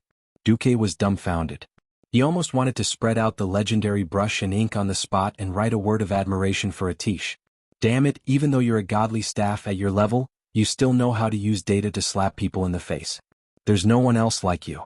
Seeing that the Fire Demon Hammer and Wind Sword had admitted defeat, Atish let out an even more melodious crow caw. Quack, quack, quack. It was cheerful and hurried, looking for a beating. How arrogant. Duque swore that if this thing wasn't his divine artifact rod, he would definitely find a chance to dismantle it into parts. What was it again? Whoever likes it can take it. Teacher Duque. Can I touch it? On the other side, Jaina had already run over. She clasped her hands tightly, and her eyes were already the standard starry eyes of a star chaser. She was acting coquettishly and cute at the same time. If it was someone else's artifact, she would be too embarrassed to touch it and study it. But as for Duque, as Duque's disciple and partner, he had special rights no matter what. No problem. Duque very straightforwardly handed over the drumstick. Of course, just in case he didn't let go. At the same time, he sent a strong thought to Atish. This is your master's chick, don't hurt her or I'll dismantle you. Immediately, Atish sent back a thought. No problem, you and me, who's with whom? Something that left everyone dumbfounded happened again. Not only did Atish read Duque's memories and hum out the famous melody of Ode to Joy, he also made 3 illusory crows perch on Jaina's hands and shoulders, letting out low caws as if they were trying to please her. Their long curved beaks gently rubbed against Jaina's delicate face. Duque's mouth turned into a standard O shape on the spot. Damn it. Wasn't this the divine artifact passed down by Saint Medivh? How did it become so shameless? Was it really like its master? Kikik. Jaina laughed happily. Surprises came one after another. Suddenly, a large pop-up window popped up in the system, taking up almost half of Duque's field of vision. Your divine artifact, Atish, legendary staff of the Guardian, is transferring arcane divinity to the host. Do you accept? Duque was stunned for a full 3 seconds. What did it mean by, one can wear out iron shoes in fruitless search, but find it by chance without any effort? That was it. 20 years. It had been too long. So long that Duque had already forgotten that the drumstick's previous owner, Medivh, was also a demigod. That's right. Medivh was a demigod great arcanist with the title, Astral Wanderer. He was also proficient in 3 elements, but he was most famous for spatial magic based on the arcana. Duque didn't expect much at all. He was already very happy to be able to gather Atish and get a divine artifact. Who knew that there would be additional divinity as the grand prize? Ah, arcane divinity. Arcane divinity. I can become a demigod this time. Excitement. Ecstasy. Exhilaration. Duque didn't know how to describe his current feelings. 22 years. He had traveled to Azeroth for a full 22 years. From a worthless young man who had almost nothing to his name, who could be humiliated by any random noble, to the number 1 person in the Alliance today, a super expert who was about to break through to the demigod level. Duque had gone through a lot of hardships. Thinking back on the many times he had narrowly escaped death, or rather, the painful experience of dying and coming back to life, Duque still felt that it was unbelievable. Humans were always unsatisfied. Or rather, desire was the driving force for humans to move forward. He had thought that it would be good if he could just muddle through life and not become a ghoul. He hated aging and longed for immortality. He didn't want to live forever and longed for power. What did he want? Wasn't it to live better? Perhaps, with great power came great responsibility. But so what? He was used to carrying the burden of the world's future anyway, so there was nothing to be afraid of. After all, with great responsibility came great benefits. Yo. Everyone, what do we do? I'm so excited now. I want to kiss all of you.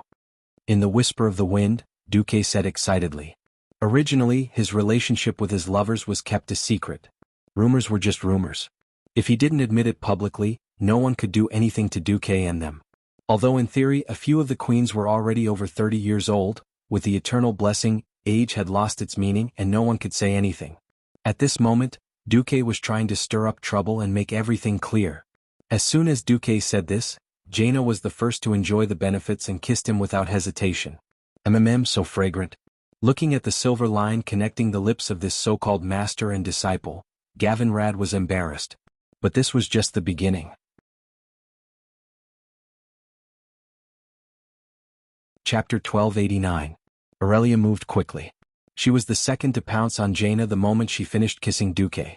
Her slender and muscular arms wrapped around Duque, and this time it was a longer French kiss. The third was Sasha. She said in Duque's ear without hesitation, "Congratulations in advance." If the first three candidates weren't surprising to others, then the last three would be shocking to the public. Alicia Berev, the Queen of Alterac, and Kalia Menethil, the Queen of Lordaeron, were a little shy. They held hands and gave Duke a light kiss, one after the other. Even Sylvanas, the Queen of Sindorii, made an apologetic expression at Riadaline before lining up to kiss her like a moth to a flame. What was most surprising was that after 2 seconds of hesitation, Tyrande, the high priestess of the Night Elves, who was said to have dedicated everything to the goddess Elun, was at the end of the line. Tyrande's holy face revealed a cunning expression as she faced her royal and general teammates, who had been struck by lightning. She gestured for them to keep quiet. "Shh. For the sake of being teammates, don't tell the Night Elves. As for the goddess, she knows." Fortunately, everyone here was a hardcore member of the Alliance. Also, as one got older, they matured a lot. Their mouths were all tight. Otherwise, if it was leaked, it would definitely be huge news that would shake the entire Night Elven race. Gavin Rad was first surprised, then envious, and finally pounded his chest. He almost turned into a member of the FFF team and burned Duque and the others. Damn it. Should we celebrate our victory and show off our love? Half of the beauties in the hero team belong to you. Do I still want to live? Theon patted Gavin Rad's shoulder. Yo, don't forget you're a paladin. Gavin Rad said bitterly, "Don't worry, I'm envious at most. I won't be jealous." He turned and ran over. "Boss, teach me cannon girl's godly skills, okay?" On the other side, Riadaline also smiled bitterly. "Well, the Queen of the Alliance has been taken by Duque. Let's see how Duque deals with this." Aurelia hugged Duque and whispered in Duque's ear, "I heard that once you become a demigod, your soul will stabilize. If that's the case, I want to have a monkey with you." Give birth to a monkey. Aurelia had learned this from Duque. Hearing this, Duque could only smile bitterly. "I haven't become a demigod yet. I heard it's very dangerous." "We believe that you will succeed," the 3 Windrunner sisters said in unison. "If it's monkeys, I want them too," Sasha added weakly. Seeing the envious looks on the faces of the other queens, Duque could not help but laugh. Aurelia and Sasha did not have a crown to wear, so they naturally did not have that many taboos. The queens, on the other hand, were in trouble. As queens, it would be hard to explain if someone died without a formal wedding. "Children. I'll talk to Elun and see if we can create a child of the gods," Tyrande said as if she was talking to herself, but it was no different from pointing out a slightly exaggerated path for them. The secular world did not allow polygamy and multiple queens. If a demigod was not enough, what about a true god? Any being who entered the divine realm would definitely have a transcendent status. Actually, Duque only needed to enter the divine realm and become a demigod, and that would be enough. Whoosh. We'll talk about that later. Let me see my divine staff. Duque held a tish in his left hand, and a series of data appeared in his vision. System detection frowny face a tish, legendary staff of the Guardian, level 6 divine staff limit, level 9 staff for the Azeroth Guardian. Its previous owners were Aegwynn and Medivh. Aegwynn once killed Sargeras in a duel. Although it was part of an act, Aegwynn did cause considerable damage to Sargeras' soul and body, causing Sargeras' incubation period to be longer than expected. In addition, in the Battle of Karazhan, Medivh used its power to destroy the staff and sent Sargeras into the bottomless abyss. Atish, soulbound to Duke Marcus. 130 to 244 damage speed 2. 90, damage per second 64. 4, plus 31 endurance, plus 32 intelligence, plus 24 spirit durability, 145 up to this point. Atisha's data was still the same as in Duque's memory. But from there on things took a turn. Atish, Legendary Staff of the Guardian, Guardian Special Effect 1, Space Lock. Any existence that enters the world of Azeroth will have nowhere to hide in front of you. You can ignore space barriers, increase the chance of your spells hitting the enemy by 100%, and increase the damage and healing effect by 2000 points. Guardian Special Effect 2, Arcane Dominator. All friendly members within a radius of 300 yards have a 20% chance of dealing a fatal blow with damaging spells, increase the range by 200 yards, and increase the damage and healing effect by 100 points. Guardian Special Effect 3, Astral Wanderer. Within the range of the planet Azeroth, you can open intercontinental teleportation doors with 1/10 of the normal magic power required. The number of teleportation doors, their carrying capacity, and the magic power required to maintain them depend on your understanding of space coordinates. Outside of Azeroth, you can complete more than teleportation with 1/5 of your magic power. For any form of space barrier, your chance of cracking it increases by 20%. Guardian Special Effect 4? After reading it in one breath, Duque was overjoyed. If it was the Atish in the game, it could only be regarded as the glory of the Molten Core in this level 60 era. Although it was rare, even looking at the entire national server, there were only 1167 players who had it, but after all it was not the only one in the world. After coming to the real world, he now had the blessing of the Guardian Halo. Only then did this divine artifact magic staff show its true potential. Ignoring the weak ordinary attribute bonuses, just the known special effects exclusive to the three Guardians were extremely awesome. Duque suddenly understood a little why the basic attribute bonuses of this artifact were so low.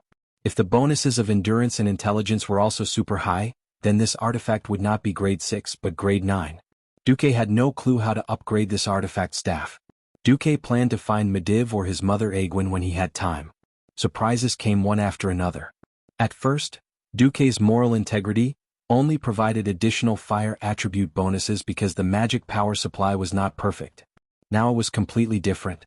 The system prompted him to inject more divinity into the spiral sword. However, it is strongly recommended that the host carry out the injection of elemental divinity after advancing to the demigod level.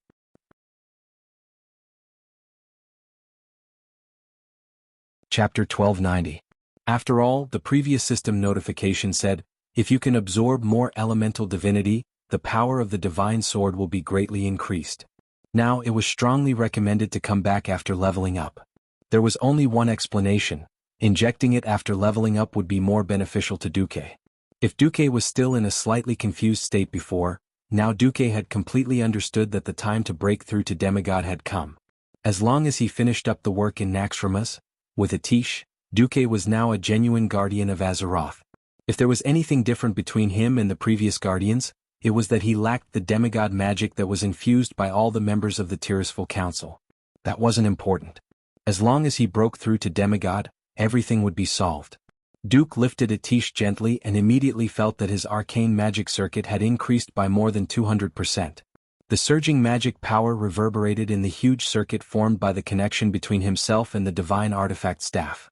If Duke, who was a third-class Breaking Dawn, was able to produce large rivers and lakes of mana every second, he would feel like he was in the middle of an ocean right now. Duque turned to face the soul of the ice dragon and said loudly, "Saffron, I ask you, are you willing to be under my command and become my exclusive elemental emissary? Fight to protect the world of Azeroth, wash away your sins, and achieve the ultimate goal of returning your soul to the Temple of Dragon Sleep?" There was nothing to think about. Saffron, who was in soul form, lowered his proud head. "I am willing." Duque didn't say anything else. He raised his staff high, and a beam of blue light shot toward Saffron's huge soul. Like silk being spun from a cocoon, everyone vaguely saw countless black threads being drawn out of Saffron's soul and dissipating in the air. Then the frost aura in the entire hall began to gather on Saffron's spiritual body. A series of sizzling sounds rang out. Under Duque's extraordinary magic power, not only Saffron, but even the hall they were in felt like it was being frozen. It was just that one was coming out and the other was coming in. As the entire space began to become illusory, Saffron's soul began to materialize. The ugly white bones were covered by muscles formed by the condensation of elements. Then a dragon skin as white as snow appeared out of thin air. 10 seconds later, there was one less fallen bone dragon in the world, and one more elemental dragon that was transformed from the purest frost element. From this moment on, Saffron became an elemental creature similar to the fire phoenix. After dealing with Saffron, it was time to split the loot. The Alliance heroes quickly and simply picked out the epic equipment that they wanted. Of course, Naxxrama's equipment was only at level 80. The rest of the equipment was equivalent to level 60 in the game, so the 15 of them were not interested in it. They would probably leave it for William and the rest. On this day in the Cenarian fortress in the north of Silithus, the battle was still at a stalemate. Although the Allied forces had gathered the elites of the Alliance, the Horde and the Dragon race, they were still unable to push the battle to the wall of beetles in the middle of Silithus, let alone the Temple of Ahn'Qiraj. Grom Hellhowl, who was covered in mud, was covered in green and yellow. These were the body fluids of the insects. After solidifying, not only did they emit a foul smell, but they also looked very funny. Lord Howl, who had retreated to the fortress, could not help but complain to Thrall, "Great Chief, how long are we going to defend? If we really can't, we can form an assault team and destroy some damned insect nest first." Thrall did not answer directly. Instead he asked, "How many elites do you think the Horde will sacrifice to achieve this goal?" Lord Howl was stunned. His expression was one of unwillingness at first, but then it turned gloomy. Although the Horde had brought tens of thousands of people this time, they did not even need to compare it with the thousands of elites who had attacked Blackrock Mountain. Just by looking at the old and the young, one could tell that this Horde army was just for show. It was now the 7th year of the westward expedition. It was far from enough for the new generation of orcs to grow up. Those 5 or 6-year-old children would need at least 10 more years before they could barely fight. There were only 100,000 orcs in the westward expedition. After the conflict with the Night Elves in Grey Valley, the Burning Legion's invasion of Mount Hyjal, and the latest battle with the beetles, it could be said that almost all the orcs who could fight were here. Without the support of the Tauren, trolls and goblins, the Horde would not even be able to gather 100,000 troops. The Tauren had never been a race with a large population. To be able to bring out 5,000 soldiers was already the result of Kane's full support. Wajin's Darkspear clan was also a branch of the trolls. 10,000 soldiers was the limit. If this army was all lost here, then the Horde did not need to say anything. If the Alliance turned against them, they would have to destroy themselves here. This time, the Horde's territory was the most directly affected by the swarm of insects. If the Alliance was ruthless enough, they could wait until the Horde's warriors were all killed, and then come to pick up the spoils. The Alliance was also suffering from internal and external problems. For them to be able to bring out so many troops so quickly, everyone in the Horde with a bit of brains felt that the Alliance was very generous. Although the situation was not good, the stupid insects would not learn to intercept the Alliance's supply railway.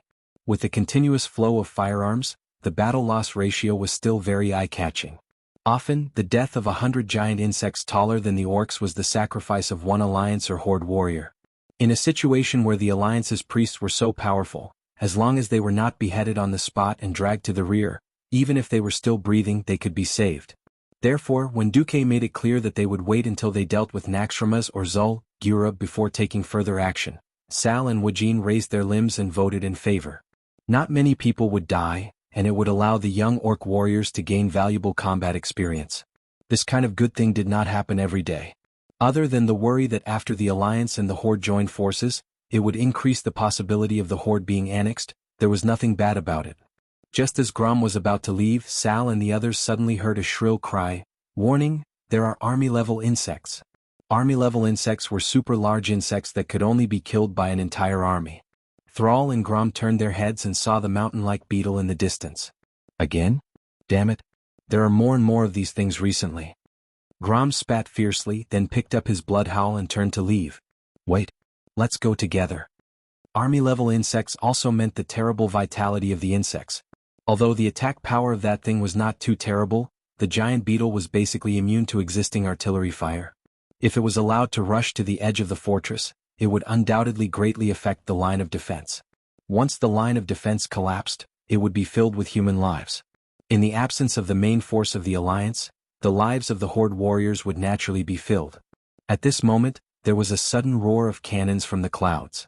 Obviously, it was a terrifying cannon that far exceeded all the cannons in the Cenarian fortress. One shot overturned the army-level giant insects. There was Duque's laughter in the air. Yo. Looks like we made it.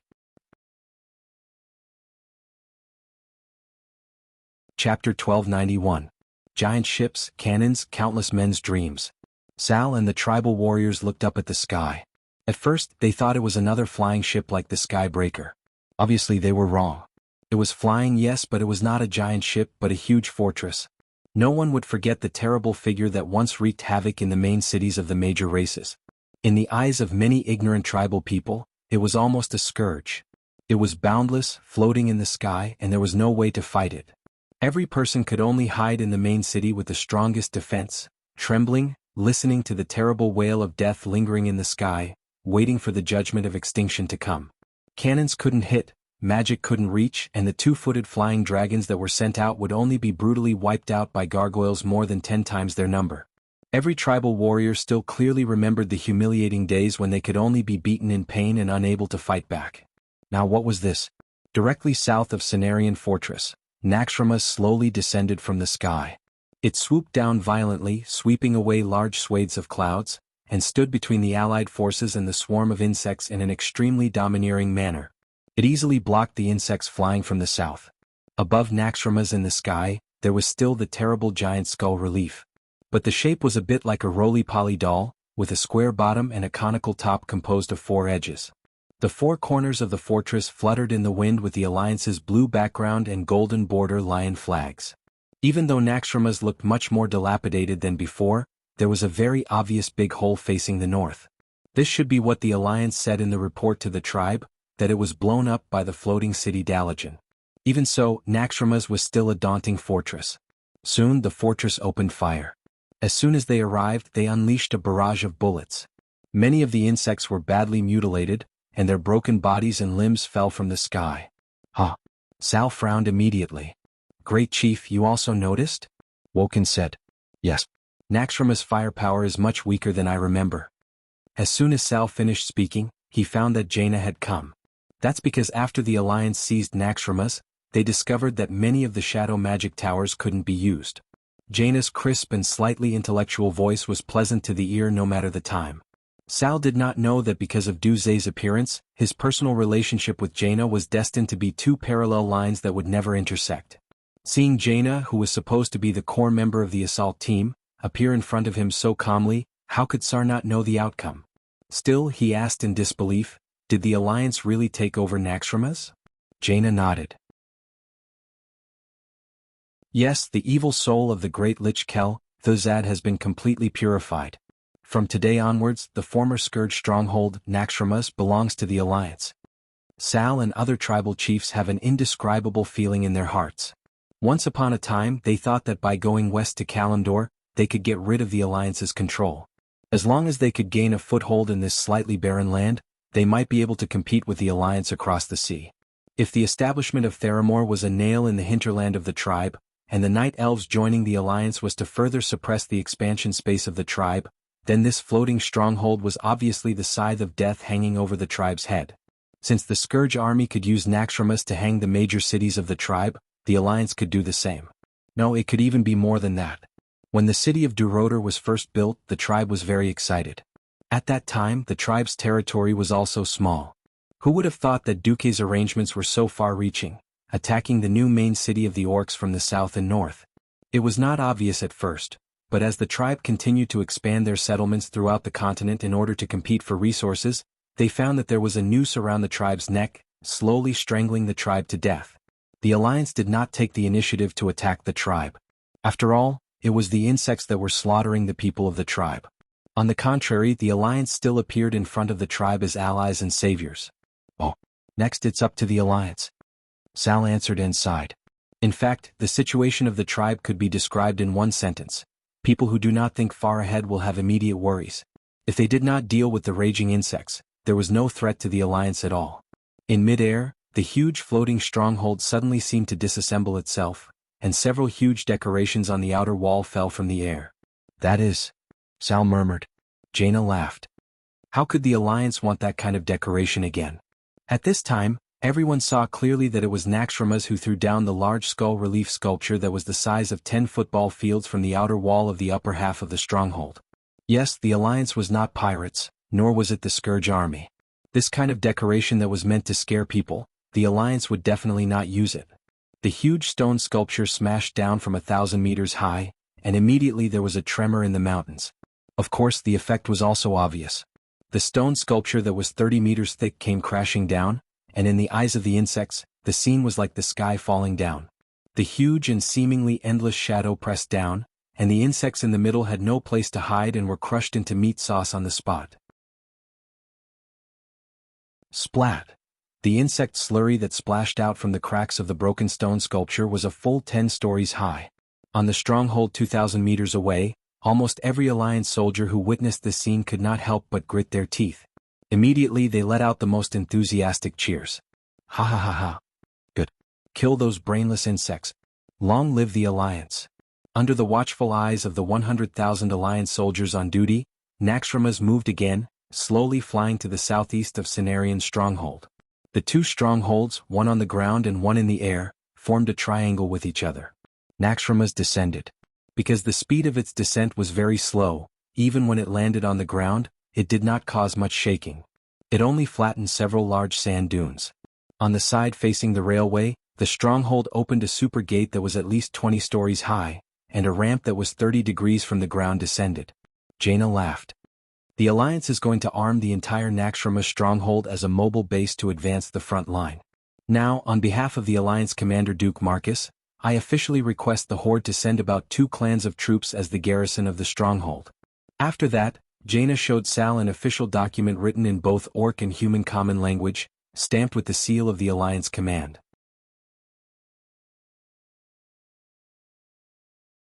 Chapter 1292. At this moment, above Naxxramas, Magni was desperately complaining to his subordinates. Not enough. Not enough. Not enough at all. Didn't we inherit the will of the great Duke Marcus, the destruction dwarves who boast that explosions are art? What's the use of this small water gun? When did we become the destruction dwarves? The orange-red bearded dwarf quartermaster, Derek Banksu, complained in a low voice. Answer my question, quartermaster. Magni roared. Sorry, your majesty, our ships are all full. Although the supplies have been transported to the major ports in the Eastern Kingdom, due to transport capacity, we are barely able to meet the daily demand for artillery shells. We are unable to bear the demand for large-caliber artillery shells. If your majesty has the ability to guarantee the daily consumption of 100,000 tons of artillery shells, I don't mind adding any type of artillery your majesty needs in the next shipment. Derek's neck was red as he angrily rebuked his king. Dwarves were like this. As long as they were in the right, they would fight to the end. Magni knew he was in the wrong and had nothing to say. He had been busy with God's Descent recently, and he really didn't know what the logistics situation was like. This was the inevitable drawback of modern warfare. Artillery had brought a whole new structure to Azeroth, which had always been dominated by cold weapons, stronger offensive and defensive capabilities. At the same time, it brought heavy pressure to the logistics. In the last battle of Mount Hyjal, because the route of retreat could be cut off at any time, it was more like a one-time deal. Supplies were done in one go. Anyway, the personnel and equipment were either dead or depleted, so there was no need to talk about supplies. It was different now. From the moment they settled in Cenarian Fortress, it was a tough defensive battle. The cost of destroying more than 1 million big bugs was the daily consumption of more than 10,000 tons of artillery shells. Even if all the long-distance ships in the Alliance that could cross the Endless Sea were used, the average capacity was only a little more than 5,000 tons. Even if Duque had the foresight to put several production lines of small-caliber artillery shells in Theramore, and the task of food supply was assigned to Theramore, the Night Elves, and the Horde. Almost all the transport capacity was loaded with munitions, but it was still not enough. As the bridgehead of the Alliance, Duque couldn't put the most expensive and cutting-edge production line there. What if someone smashed it or stole it? She wouldn't even have a place to cry. Derek reminded his king, Your Majesty, 90% of the munitions warehouses in Tanaris's hot sand port are full of rats. Magni frowned. 2 seconds later, the shameless dwarf king laughed and ran to the communication center. Duque, we're out of ammo. Can you conjure some bread like magic potions? On the other side, in front of the magic communication mirror, Duque rolled his eyes. Why don't you ask me to summon an army of 100 million and directly destroy Thun? If it's possible, it's not bad too. Magni was shameless. Duque really wanted to curse. What do I need you for? But I just got a tiche and I'm in a good mood, so I won't argue with you. Where is the place with the most ammunition? Magni turned his head and Derek immediately answered, Menethil Port. Menethil Port was located in the Paladin Bay, north of Iron Furnace Castle. It was originally a garden-like port of Iron Furnace Castle, but it wasn't called that. In order to perfect the estuary of the dwarves' territory, Rotterdam almost exclusively helped the dwarves build this port. Hence, in order to commemorate the Menethil royal family, they named it that way. Now, the Alliance's industrial areas were mainly in the southern continent, and the specific functions were divided. According to the principle of proximity, Stormport was mostly used for transporting food and daily necessities, while the heavy industrial area was undoubtedly Iron Furnace Castle. Although in order to avoid being wiped out by the enemy, Iron Furnace Castle also transported a lot of munitions to Stormport through the underground railway of Stormwind City, and then loaded onto ships to be transported across the sea. Most of the munitions were still stored in Menethil Port. Faced with Magni's request, Duque scratched his head and finally nodded. Alright, I'll do it temporarily, but don't expect me to have free mana every day. With one order from above, the subordinates ran like crazy. In Cenarian Fortress, the Alliance army was in a complete mess. Move. There's an order from above, empty warehouses 1 to 10 in an hour. Originally, these warehouses were used to store ammunition. Now that there was a lack of ammunition, they were all filled with cannons and steam tanks that were either scrapped or waiting to be repaired. The group of dwarves blew their beards and stared, completely dumbfounded. There was only so much empty space in the relatively safe defensive circle of the fortress. Where were they supposed to move the things in such a short time? 1 hour. Not to mention tools, they couldn't even make it in time when there was a serious lack of steam cranes. Hence, a majestic scene appeared. A large group of dwarves either drove the deity's descent, or pulled the tribe's warriors over to be strong men. In Menethil Port, the dwarves were originally very lazy. Apart from the sentries and patrols, the dwarves were so bored that they were bragging. It couldn't be helped. The Alliance's ships were basically very accurate. When there were no ships, no matter how many munitions the Iron Furnace Castle transported, they could only be thrown into the warehouse at the port. Suddenly, the Alliance's lieutenants rushed into the barracks. Hurry. Alliance Commander Duke Marcus's direct order, prepare all the ammunition and large-caliber cannons stored in the warehouse within an hour. Bring them all to the square and wait for orders. The dwarves' quartermaster and logistics personnel were all dumbfounded. So much. How do we transport it? There are at least 300,000 tons of cannon ammunition here. And that's not counting the ones stuffed on the road. Where did the Alliance get these new fleets? How would I know? Maybe the Alliance's strongest mages are preparing to open a portal. This dwarf lieutenant's words were like a prophecy. Right. You guessed right. Duque was going to open a portal directly. After the tens of thousands of people below were exhausted, Duque didn't care so much. He just held up a tiche and started working. Thinking back, this thing could only open a Karazhan portal and send people to Karazhan. Duque muttered to himself.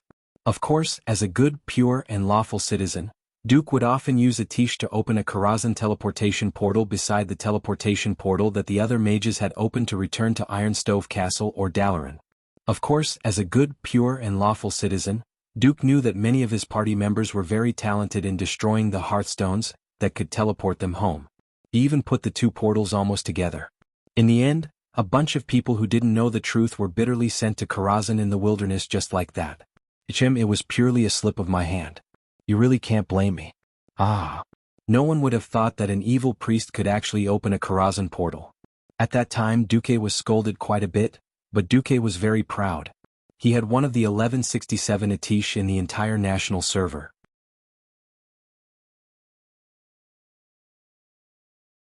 Chapter 1293.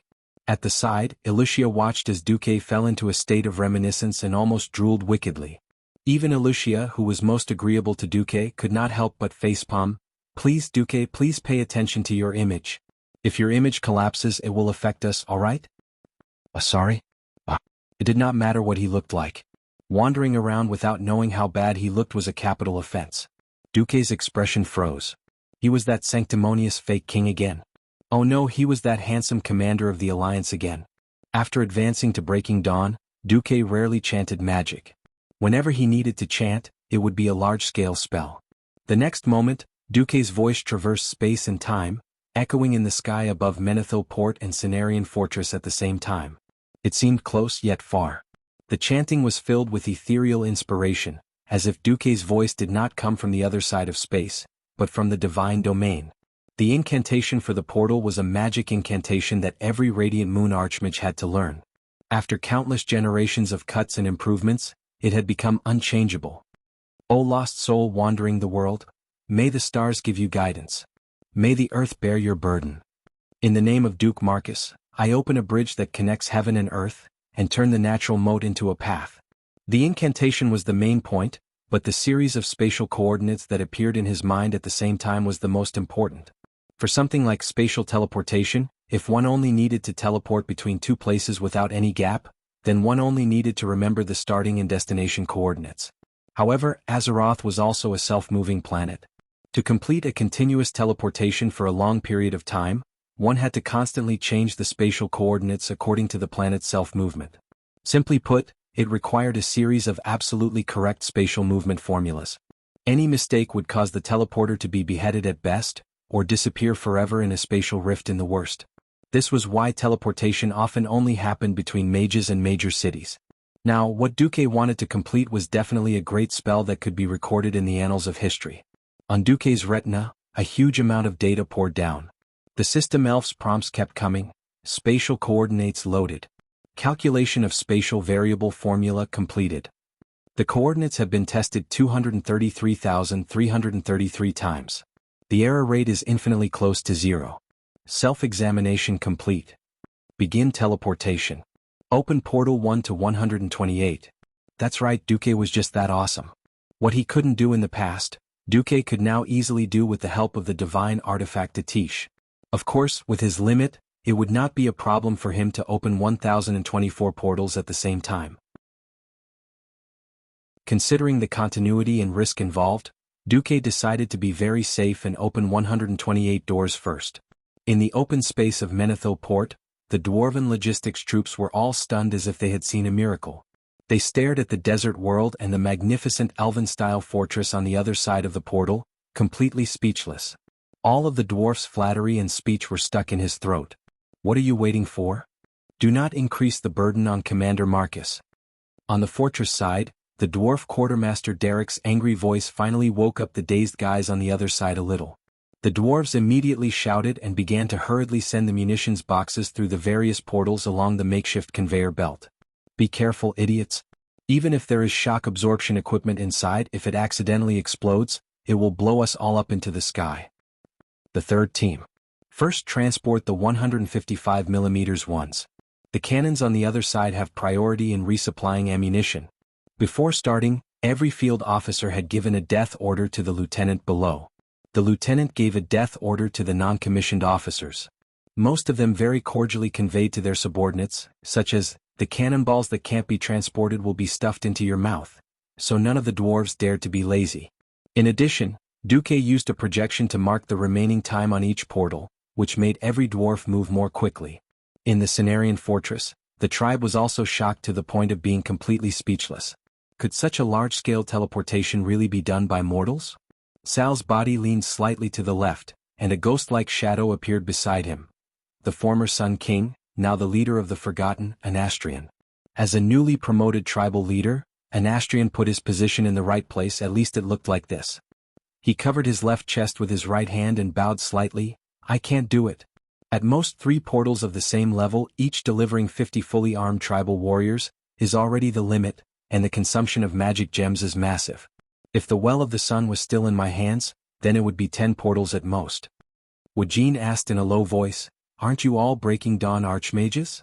Anastrian's mouth was bitter. In terms of rank, I'm not much different from Duke Marcus. But his talent in the field of multicasting is above me. The key is that my thieves saw that he inherited the divine staff of the previous guardian, Mediv. The legendary astral staff that can break through space. Atish, the legendary staff of the guardian? Sal muttered to himself, and the bitterness in his voice became even stronger. Although he didn't know what price Duque had to pay for such a large-scale teleportation, it wouldn't be too light, but it definitely wouldn't be too heavy, otherwise no one would be able to afford it. Even so, the Alliance's epic-making supply method had already made the Horde look up to it. If it was just the flying warships, the Horde still had a chance to imitate and catch up, but the flying fortresses and large-scale teleportation made Sal completely despair. This was already something that had nothing to do with the technology tree or talent. Unless the tribe was lucky enough to dig up another floating fortress left behind by the Titans and get their hands on a space staff that was close to Atisha's, not to mention that they had complete trust in Anastrian and were not afraid of her betrayal. Damn, there were so many ifs, and if they could all be done, it would be a miracle among miracles. The reason why miracles were called miracles was because they were basically impossible to happen. Sal's heart was heavy. In fact, this was Sal thinking too much. In the original history, during the period of the King of Draenor, the Alliance and the Horde jointly attacked Draenor, which did not explode. It was in the Moonshadow Valley that the Alliance quickly built a huge fortress almost from nothing. What did they rely on? It was by relying on the portal. A large number of soldiers and craftsmen came from the huge portal. Materials such as wood and stones were locally obtained, but craftsmen and key alloy parts were all transported from the major cities of the Alliance across planets. In that era, cross-space supplies and strikes had long since become commonplace. It was just that Duque had realized it earlier. As for the Horde's strong minds suffering 100,000 points of critical damage, Duque said he would not take the blame for this.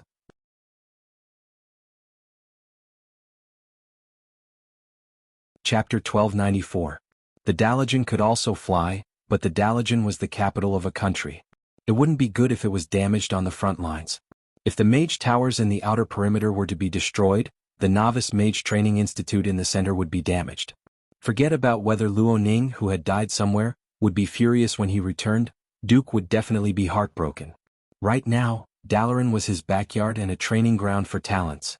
So whether it was attacking or defending, Naxxramas had to go first. As the strongest defensive fortress in the Alliance, if it didn't have tens of thousands of cannons, how could it satisfy the vanity of Duke, who was a proponent of cannons and ships? But it wasn't easy to rebuild the flying stronghold. If there was anyone to blame, it was Duque's fault for tormenting Naxxramas too thoroughly. First, he let the Dalajan give it a shot, then it fell from the sky into Karaj, where the bugs almost tore it apart. In the end, Duque gave up a few areas in order to clean it up. Naxxramas was now empty inside. Many places were hollow, and who knew how long it would take to rebuild. But the Alliance didn't have the time to do this. Duque could only use the system to calculate the balance and install cannons on the stronghold first. Balance was very important. Whether it was a ship or a plane, it had to be calculated before departure, otherwise it would overturn. With the plague area almost completely destroyed, the weight of the cannons was a huge project. Fortunately, Duque had the system elf to help him calculate. It took a full 3 days for the dwarven craftsmen to work overtime, almost without sleep, to help Naxxramas install about 2,000 cannons and prepare about 50,000 tons of shells. Although 50,000 tons was a lot before industrialization, the dwarven things were all thick and hard. It wasn't much to use. But it's enough for now, Duque concluded. In the command hall of Naxxramas, there was a sudden uproar. When do we attack? The one who asked was Lord Rorgrom. For the brave orcs, they had only been defending and not attacking for a while. Moreover, the few huge bug nests in the Silithus region were the biggest scourge. As long as the worm nest was not destroyed, the worm queen inside would be able to continuously produce a large number of large worms and cause trouble everywhere. These destructive bugs or bugmen were absolutely terrifying.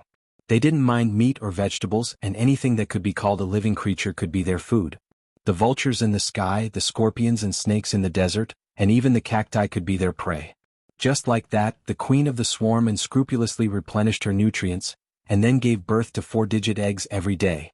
In less than 10 days, a new batch of giant insects would emerge from their cocoons and continue to wreak havoc everywhere. Therefore, destroying the hive was imperative. Faced with Master Howl's question, Duque pondered for a moment and said, "The day after tomorrow. I'll greet the dragons first." Duque didn't notice, or perhaps Duque intentionally or unintentionally saw a pair of eyes filled with hatred because of the words, "the day after tomorrow." Compared to the tribes whose homes had been destroyed, there was a leader of the Alliance who hated these worms even more. But ever since he arrived at Cenarian Fortress, nothing was up to him. Yes, he was Fandral Staghelm. Having lost his son, he was eager to attack the swarm, but Tyrant held him down tightly, forbidding him and his elite druid troops from leaving the fortress to attack before the main force returned. In the end, he even hated Duque.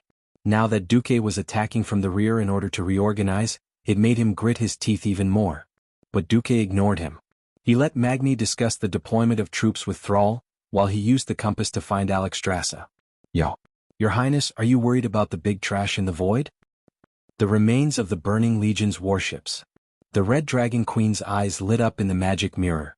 The continuous battle in the void had caused great losses to both sides. The dragons dead had their companions collect their corpses and send them back to Dragonbone Waste to be buried, but the large number of space warships used by demons became a headache. If it was the corpses of demons, the dragons could use their powerful bodies to ram through them, but the harder and larger wreckages could not. And as the number of wreckages increased, the dragon's ability to find enemies decreased. Alexstrasza's interest was piqued when Duque suddenly mentioned the big trash. What good suggestion do you have? Let's hear it. No one knew what Duque discussed with the Queen.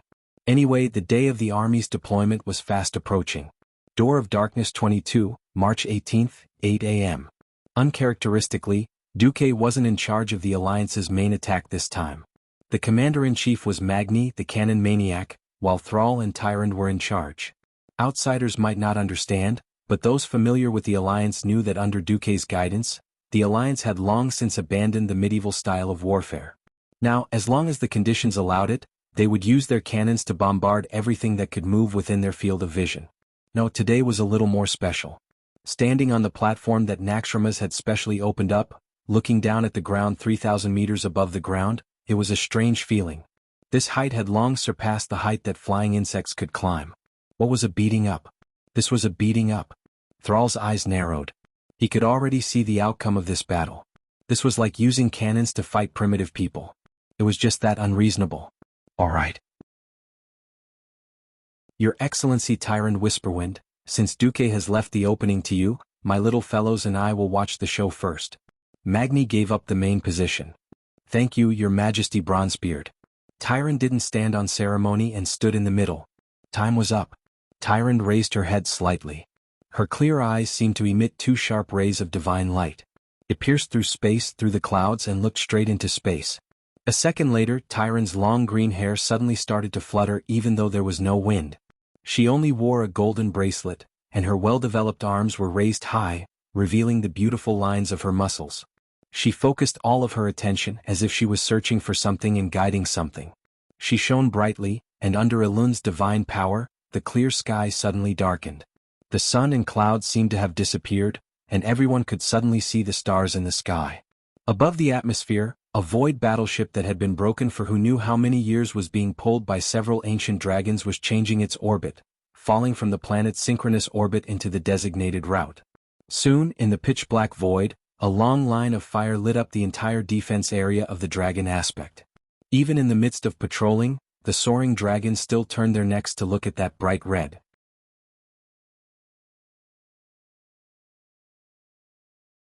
Chapter 1295. Rumble. The entire atmosphere rumbled. Even if the officers repeatedly warned the soldiers below, even if these soldiers were not new recruits, after seeing the scene and listening to the terrifying sound in the sky, the soldiers were still restless. In the sky above Silithus, a bright line of fire suddenly appeared from the sky. When the line of fire was imprinted in Thrall's resolute eyes, no one could see Thrall's expression. He still held the semi-divine weapon, Hammer of Destruction, tightly, but this famous weapon seemed to be not worth mentioning in the face of the terrifying attack that was about to happen. Thrall seemed to be in deep thought, and his green face seemed to be much paler than before. The golden light descended from the sky and was reflected in the deepest part of the eyes of every Alliance soldier. It seemed to be a long parabola drawn from the distant realm of the gods. Under the continuous gestures of the elven high priest, it turned into a stream of light from far to near. Everyone subconsciously turned their heads so that their eyes could follow the light. The golden light left a long afterimage in their field of vision, and it hit the ash insect nest directly north of Cenarian Fortress. It exploded with a loud bang, like a dazzling flower blooming with golden flames. It was 50 stories tall, and it looked like a gigantic insect tower made of solid rubber, but it collapsed with a single strike. Not only that, the entire insect nest couldn't withstand this sky-high attack at all, and there were signs of subsidence. The insect army guarding the insect nest was lifted up by the huge flame shock wave, thrown away, and dismembered into countless pieces, finally falling like raindrops. Within a diameter of a kilometer, it was full of flames, and the smoke and dust even swept up to 5,000 meters away. Wow! Magni whistled loudly. At the same time, almost all the Alliance soldiers on the cannons and portholes of the fortress who witnessed this scene let out fiery cheers. Ha ha ha! Good job! Burn these dog bugs! Burn, burn, burn! Burn them all! Although they didn't suffer many losses in the past few days, they were surrounded and attacked by dozens of insects, and their defense line was broken from time to time. Now, seeing one of the leaders of the Alliance, Tyrant, use such a powerful starfall, every soldier couldn't help but be excited. Who didn't want to have a powerful boss? Who didn't want their boss to stand up bravely at a critical moment, break the balance, and win? Unknowingly, every night elf looked at Tyrant with eyes full of worship. It's not like Tyrant can use such a powerful starfall. Fandral Staghelm gritted his teeth.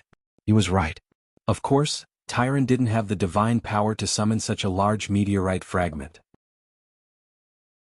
This was the wreckage of the Void warship that Duke had the Dragon Clan drop at the designated time and place after he had calculated the angle of incidence with the system. Since it was a fragment, its irregular shape would naturally cause all sorts of accidents when passing through the atmosphere. But that wasn't important. Tyrant, who was used to starfall, even with Elun's help, even if she didn't have the power to pull such a large floating object out of its orbit, she could still use Elun's divine power to guide the target to where she wanted it to go. This was an incomparably accurate strike. Of course, the higher-ups wouldn't tell the people below what was going on. The night elves knelt on the spot, all prostrating themselves to Tyrant, the incarnation of goddess Elun. In their eyes, this was a miracle that Elun had personally performed. In terms of power, this was indeed a miracle. One more wave, and the divine power that the goddess has bestowed upon me will be used up. After that, I will need to rest for at least a week. Following Duque's plan, Tyrant lied without batting an eyelid. In fact, this wasn't just to guard against the Horde, it was also to guard against possible spies in the Alliance army. Also, clusters of starlight continued to rise from Tyrant's body into the sky. As if responding to her twinkling starlight, a golden curtain of light slowly descended from the sky. It was like countless small suns that had fallen into the mortal realm. It was accompanied by Tyrant's melodious and mysterious incantation. They arrived in the blink of an eye. Like a rainstorm in May, they landed within the range of the ashworm nest. Rumble, under the acceleration of gravity, the warship fragments became the most terrifying weapons of destruction. They tore through the sky and crashed into the worm nest with terrifying kinetic energy that no one in this era could understand. Not only did they cause the most terrifying massacre, but they also caused earth-shattering destruction. With the naked eye, everyone could see that the entire worm nest was collapsing. It wasn't just 1.5 meters, but a huge hole that was as high as a 10-story building. Finally, Starfall was over. Tyrant collapsed as if she had lost all her strength. Tyrant. Sasha, who was beside her, reacted quickly and caught her. She really did collapse. However, only she, Duque and Elun knew that this was far from her limit. She didn't use Elun's power to replenish her stamina. Good work. Now it's time for the dwarves to perform. Magni bowed slightly, then stood on the main seat and shouted, "Kids, use the white phosphorus bombs, incendiary bombs, and heavy oil bombs." 2 minutes later, the rumbling of cannons could be heard throughout the flying fortress.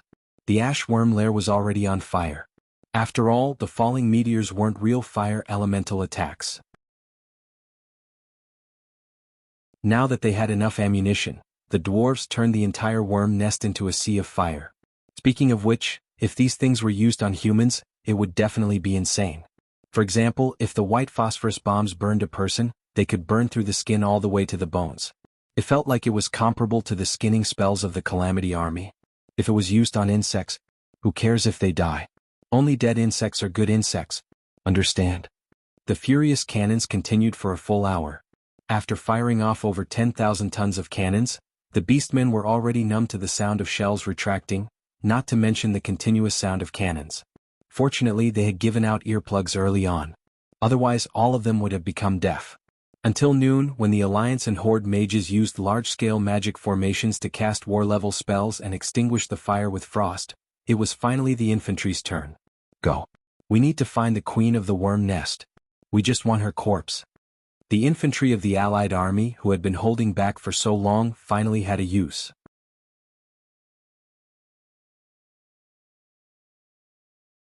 Chapter 1296. Where was Duque when the Alliance army was in full swing? Duque quietly went to Lordaeron and then returned to Karazhan. At the highest level of Karazhan, which was also the most central position of this unique space, the decorations left by the previous master, Medivh, had been replaced. Duque sat on a throne condensed from arcane energy. The throne behind him was like the roots of a tree. Arcane energy, like electricity, connected every room in Karazhan, as if it was sucking magic from every corner of the entire mage tower. Under Duque's feet was like a huge piece of transparent glass. He could see the hundreds of libraries below, which were filled with millions of magic books. Duque sitting here was more like an extension of the magic knowledge, except that he happened to be sitting on the spire that symbolized supreme knowledge. Unlike the dominance and arrogance of other kings, Duque was filled with a kind of majesty that symbolized mysterious power. He was motionless like a statue. His deep gaze crossed time and space, staring at every corner of the mage tower.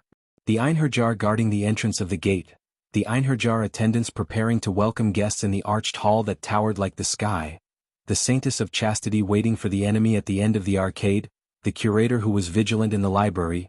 The depths of Duque's eyes were like the well of eternity that constantly produced magic, or like the endless sea that could condense terrifying whirlpools. The spiral-shaped magic waves made him even more mysterious. Under the throne, several beings of different shapes and forms expressed their respect in their own ways. Majordomo Executus, the fire demon manager from the Molten Core, put his right claw on his left chest and bowed slightly. Opposite him, the frost elemental dragon, Sapphiron, who had just been redeemed by Duque from Naxxramas, bowed its noble head. Farina, the black witch who exuded a shadow aura, wore a white gauze evening dress. It seemed that she didn't want to give Duque a bad impression. This white gauze dress was quite conservative, with a high neckline, and nothing revealing on the chest or back. She stood there in the most ladylike posture. If it was in the past, she might have had some unnecessary thoughts, but ever since she had the existence of the person standing opposite her, she didn't have any other thoughts. She couldn't think of anything. That's right. That person was an existence that everyone in the human kingdom knew about. The former Archbishop of Holy Light, Alonso's Fail. If he had a choice, Duque did not want to disturb this great saint's rest. But Duque had no choice but to do this because he only had shadow. Without the holy elemental emissary he would most likely be finished. Originally, Alonso's would not be able to rest in peace. During the Scourge invasion, the plague infected the lands of Lordaeron. From Alonso's Fail's grave, a mindless zombie was born. At first, it was just an accident. Even the generals of the Scourge didn't realize that there was such a guy in the Scourge. However, as time went by, Alonso's regained his consciousness. He hid and searched for the survivors of the Rotterdam kingdom. Kalia Menethil, the last living member of the Rotterdam royal family, was found and protected by Fail. He also established a secret sect to observe the situation of the war in Azeroth, and even recruited members from the Forsaken. For a long time, Kalia and Fail hid in Lordaeron. Until Willan, who was one of the three leaders of Eredar along with Kill Jaden and Archimonde, came to Azeroth after rejecting Sargera's corruption. The two leaders of the Holy Light hit it off, and they formed a secret alliance to prepare for the future war between the Light and Dark factions. In this life, Lordaeron was recovered and Alonso's grave, which Duque had been protecting, was not destroyed. Duque was able to summon Alonso's soul. If there is a shadow there must be light. Otherwise it will only gradually sink and fall. I hope that you can continue to guide me and continue to fight for the future of Azeroth. When Duque made this request, Alonso's Fail agreed to become Duque's Holy Light elemental emissary without hesitation. At this moment, looking at the Archbishop of Holy Light standing in front of her with a gentle and amiable smile, Farina felt as if she had been scolded by a dog. She had a premonition that if she dared to mess around she would definitely have a hard time in the future. With a top-notch holy soul, Alonso's talent was unquestionable. However, there were too many existences with shadow souls. Even if Alonso's couldn't be replaced, Farina could be replaced at any time. Farina felt like crying. Next to Alonso's was the Redemption Knight Thaddeus, who had reverted to the appearance of a paladin. He no longer appeared in the form of a monster. His soul looked like that of a paladin, but instead of bursting out with crackling lightning, he was a natural element Thunder Knight. Unknowingly, Duque had gathered 5 elemental emissaries. However, everyone knew that there was at least one more. As a priest, Holy and Shadow were necessary.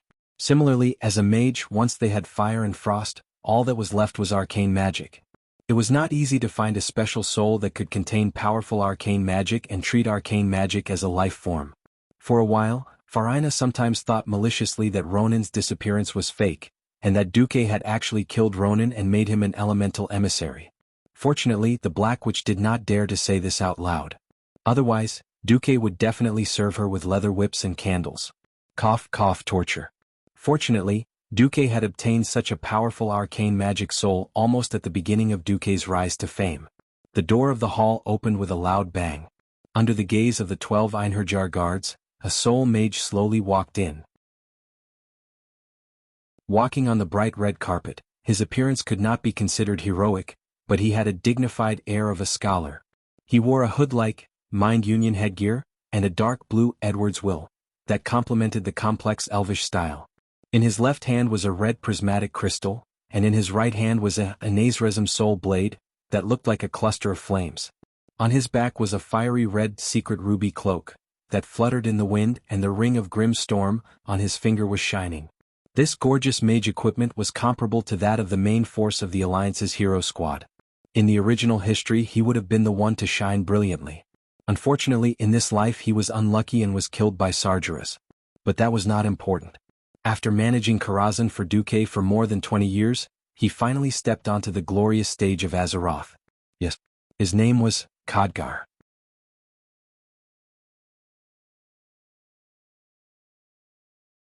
Chapter 1297. Khadgar was supposed to be the third great mage who could destroy the heavens and the earth. In history he would often single-handedly blow up bridges, block dams, and cause chaos to the iron horde that was created by the brainless roar that ran away. Looking at Khadgar's translucent face, which was still young because of his early death, Duque felt a little guilty. But this was fate. If not for Duque, perhaps he would still be as powerful as he was in history. Since Duque had taken over his fate and done better than him, Khadgar could only do so. If not for Duque needing an arcane elemental emissary to break through to the demigod level, Khadgar would probably still be a pitiful earthbound spirit in Karazhan. Managing the library and fighting the occasional invading monsters, this was Khadgar's unchanging life. His translucent spirit body was clad in solid cloth armor, and he did look a little out of place. Soon this would not be a problem. Lightly putting down the magic weapon in his hand, Khadgar pressed his hands to the ground and made a standard bow. Great Archmage, my lord Duke Marcus. Your loyal servant, Khadgar, has come to pay his respects. The once young mage's voice was now filled with indescribable excitement. He had been dead for too long, so long that he had almost forgotten how it felt to be alive. This did not mean that he did not want to be resurrected. Not in the form of a filthy undead, but as some kind of life, to truly reappear in the world, just like his master, Medivh. Resurrection was the privilege of the gods. One had to at least step into the demigod level to have the right to discuss this issue. Now, in front of him was a chance to become Duque's elemental emissary and become an elemental creature, just like Batius and Alonso's. Sitting on the throne, listening to Khadgar's sincere greeting, Duque felt a strange sense of absent-mindedness. He felt as if he and Khadgar had been reversed. If Khadgar had not died, or if he, Duque, had been more capable 20 years ago and had discovered a cultivation method specifically for ghosts, would Khadgar have had a better life? Fine. There was no point in making assumptions. Duque sighed softly. Since it was already like this in this life, there was no need for him to feel ashamed. I've never seen such a shameless person before. Yes, I've seen it today. Duque then put on a serious face and slightly raised his chin. Khadgar. How many years have you served me in the form of a heroic spirit? Khadgar lowered his head deeply. It has been 22 years, my lord. All this time, I have been doing my best to fulfill the duties of a servant and help you protect Karazhan. Duque raised his right hand, and a pair of arcane palms appeared out of thin air, helping Karthika up. Khadgar stood up, still maintaining his slightly bowed posture. Very good. I can see how loyal you are. I've always felt sorry for your tragic fate. Duque cleared his throat and continued, I've always believed that the reason why people are noble is because they have the desire for knowledge, the desire to explore, and the courage to fight against fate. Tell me, Khadgar, are you willing to be a ghost mage forever? Khadgar took a deep breath, even though this action was meaningless to a ghost. If this is your will, my lord, I will accept it. The corner of Duque's mouth rose. Unknowingly, Khadgar had already learned so many ways to speak. Back then he had still been a hothead, perhaps this was what growth was like. Age and circumstances would always smooth out one's edges. Right now, I have a better and more dangerous choice for you. You can choose to become my arcane elemental emissary and help me control the power of the arcane domain. But the price is that from the moment you agree, you will become a special life form attached to me. If I die or fail to become a demigod, you will be like me, soul. Fly. Soul. Disperse. Do you understand what I've said? Faced with Duque's question, Khadgar nodded again and said solemnly, very clearly. That's right, if he maintained his current state, Duque would definitely let him continue to be the administrator of Karazhan. But so what? With Duque's immortal state, unless Duque died in battle, waiting for the next ruler of Karazhan was something that would never happen. If Khadgar could not even grasp this opportunity and did not have the courage to do so, how could he rise in the future? Without even half a second of hesitation, Khadgar raised his head and said in a clear voice, if this is the choice you give me, my lord, then I will choose to fight with all my strength. I hope to become a higher and stronger life form and help you, my lord. A smile blossomed on Duque's face. Very good. This is the Khadgar I know, the one who never lacks wisdom and dares to challenge himself. Duque stood up and slowly walked down the stairs made of the purest arcane energy. He raised his right hand, his palm facing Khadgar's forehead. Khadgar, what I am about to do is different from the other elemental emissaries. You know that. Arcane magic is the most basic and important core of the three elements of a mage. Thus, I will modify your soul so that your new form will be completely connected to my magic circuit. Your soul will be an extension of my magic circuit, and you will become the core commander of the other elemental emissaries. I'm not afraid to tell you that this process will be very painful. In a sense, to use an inaccurate analogy, if Duke was a complete iPhone and smartphone, then an ordinary elemental emissary would most likely become an existence equivalent to a power bank in normal times. They would help Duque communicate with the elemental realm, absorbing and filtering more elemental energy for Duque to use. However, Khadgar would become Duke's auxiliary chip, RAM and power bank, a special existence that combined all of these functions into one. He would be able to use magic to attack enemies for Duque, but he would also be like a command tower. Duque would even give Khadgar a portion of the system elf's computing power. Because recently the system elf had finally reached its limit. When calculating the trajectory of the warship wreckage in the atmosphere, Duque felt a wave of fatigue. Faced with Duque's physique, Khadgar's reply was resolute. I can endure it. Indeed, only someone as talented as Khadgar would be able to withstand this pressure. Then let's begin. Duque's palm lightly pressed against Khadgar's forehead. As his palm felt a slight chill, a large amount of magical information began to rush into Khadgar's sea of consciousness. Ugh! Khadgar let out a muffled groan.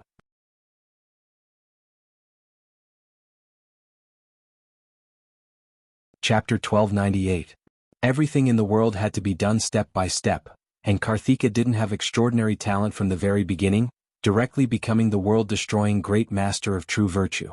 In history, Khadgar had inherited Mediva's legacy and spent more than 20 years to become a true powerhouse.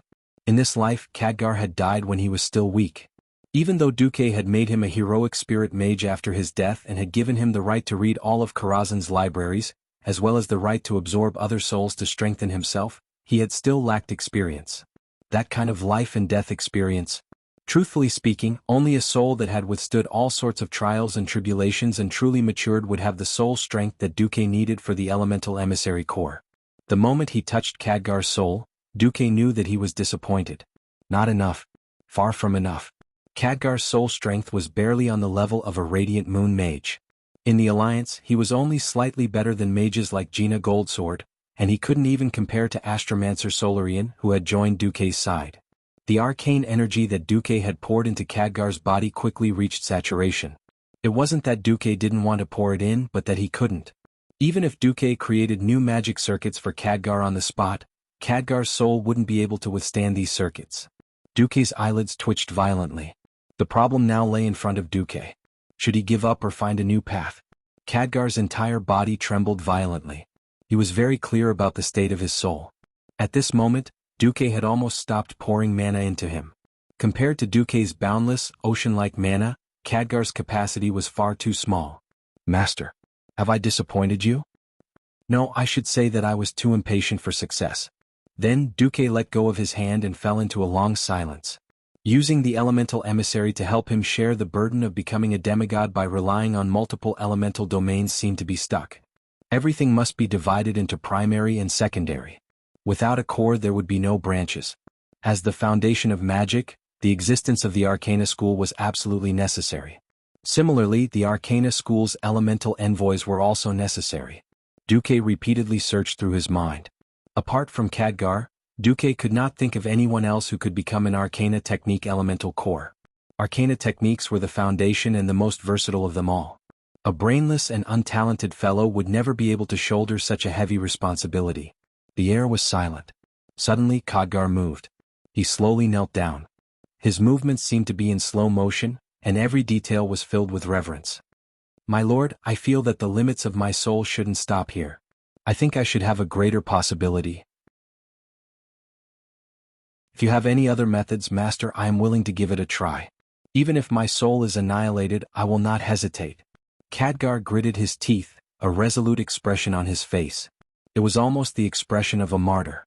The surrounding elemental emissaries originally had the mentality of watching the ceremony, but at this moment, their expressions completely changed. There were no whispers, no whispers. The air was filled with a fanatical and focused aura. Duque took a deep breath and raised his head. After muttering to himself for a few seconds, he lowered his head and looked at Khadgar. "Khadgar, did you know? I once traveled through time and space and went to the ancient war 10,000 years ago. I've heard of it. At that time, I borrowed the power of the Time King Nozdormu to peek into Azeroth's past and future. At the same time, I also saw you in a different timeline. Being able to reverse the flow of time and enter a different parallel space sounded like a fantasy. As a pursuer of magic, an explorer of the source of magic, and an official disciple of the Mediv, Khadgar's understanding of time and space far surpassed that of others." Suddenly, Khadgar smiled bitterly, and an expression appeared on his face as if he was about to cry. "Is the Khadgar in a different timeline more useful than me? Not just useful but incomparably glorious. This will be a long story. Are you willing to listen, Khadgar?" Khadgar nodded solemnly. "Together. Since the beginning of the Dark Portal." Duque's voice became ethereal and illusory.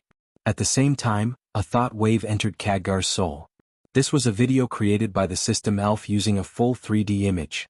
After it was slightly blurred, it felt exactly the same as when Duque peeked into the river of time. Khadgar was deeply immersed in this seemingly illusory image that was connected to his fate. It was as if another part of his life had been highly condensed, and Khadgar was soon unable to differentiate which part was his true memories, and which part was what Duque had shown him, which part was his fate in the other world of balance. No, it was not just a look. Khadgar was completely immersed in it. He could clearly understand why he had made this decision. In the time it took for a spark to fly off a flint, what kind of emotions and thoughts did he have to make each and every decision? In this world without Duke Marcus, that's right. Everything had changed. In that world it was Khadgar, Garona, and Lothar who had raided Karazhan. It was also him who had unfortunately been hit by Mediva's spell, causing him to have white hair and wrinkled skin at a young age. It was also him who had killed Sargeras. Unfortunately, from that moment on, he had also become the murderer of his teacher, the savior of a nameless world. He remembered every detail of his immersion in the study of portal magic. He clearly remembered that the dark portal had opened again, and the orcs had begun to attack the watchtower. How the orcs had used simple weapons to destroy the human infantrymen, smashing their helmets to death and cutting off their shields and arms. He also, personally, decided that in order to completely stop Nazul's evil plan, he would lead a coalition of humans, dwarves, and elves together with Turalian, Danath Trollbane, Aurelia, and Kudrin on an expedition to the Draenor world in an attempt to hunt down Nazul. In the end, in the final battle of Draenor, Ricard ushered in that fateful explosion. He could still remember that his mouth was wide open and he screamed silently. But he had to do everything he could to stop this terrifying explosion. Such a huge amount of energy. It was like a spreading flame on the plains, running wildly through his body, burning his magic circuits, and making it almost unbearable for his senses. Then everything returned to silence. Soon he turned from a participant to a third-person spectator. He, Khadgar, was regarded as one of the 5 heroes of the Dark Portal, and a statue was erected in the King's Valley in Stormwind City. I am a hero?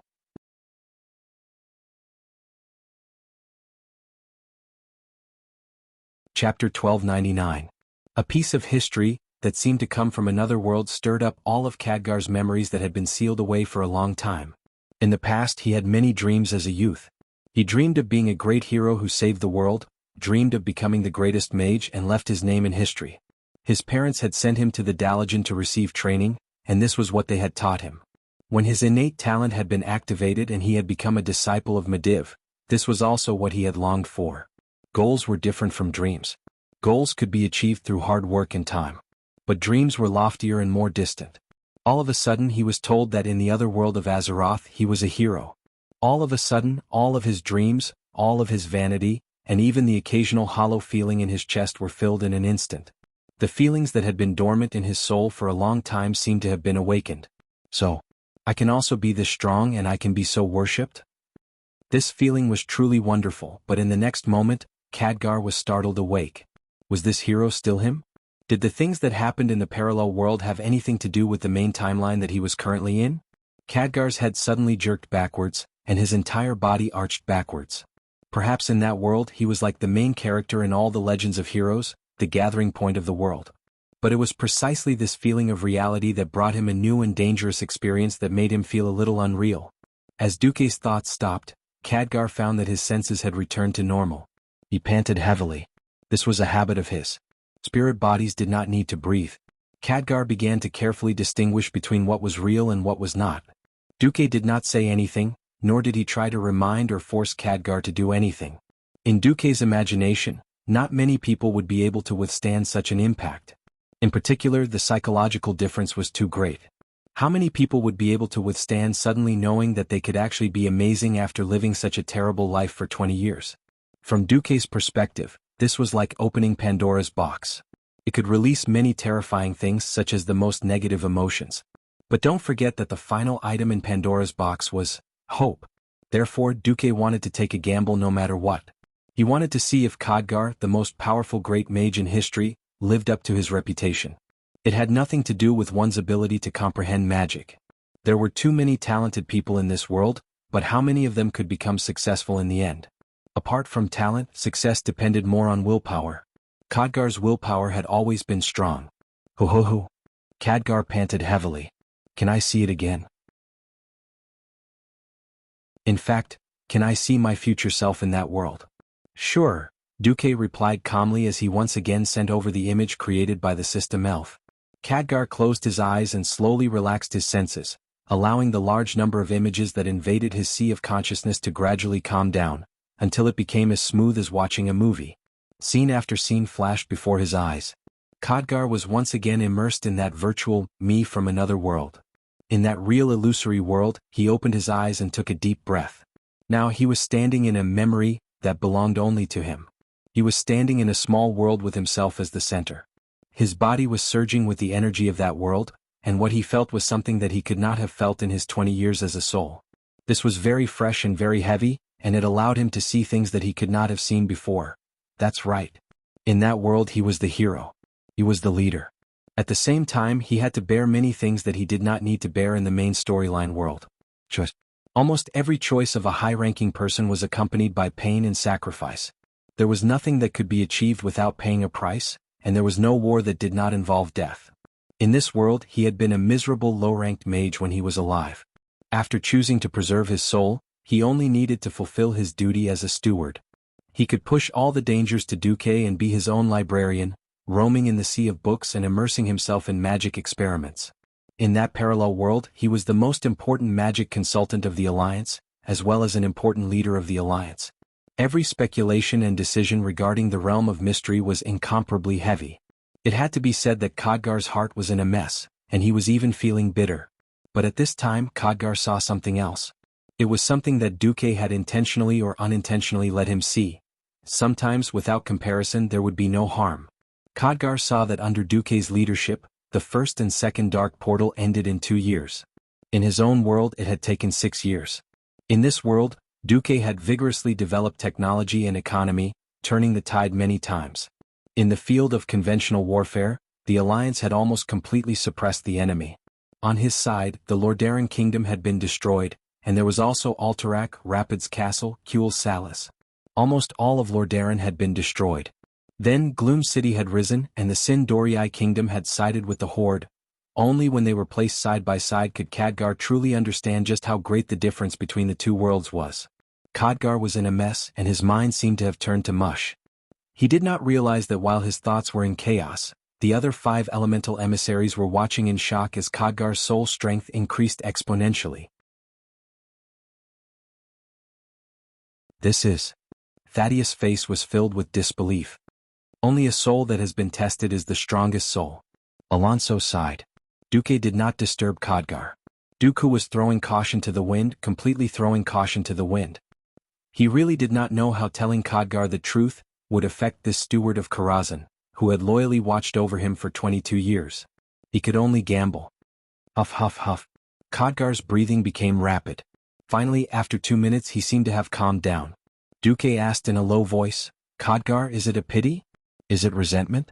Perhaps the original you could have done better." Khadgar raised his head and smiled. As expected, the work of a bronze dragon is difficult for humans to accept. When I saw how valiant I was in the other world, I was a bit confused as to which one was the real me. Duque said, "Have you thought it through?" "I have. The me in this world is me, and the me in the other world is also me. Since the me in the other world can do it, I think I can do it well in my own world." At this point, Khadgar revealed a mysterious smile. "I know what you are worried about, my lord. I want to say that your worries are unnecessary." "Unnecessary?" "Just like how you had countless chances to become the emperor but you gave up on it. My reason is similar. The world is about to be destroyed by demons, so I don't care who is going to be the hero."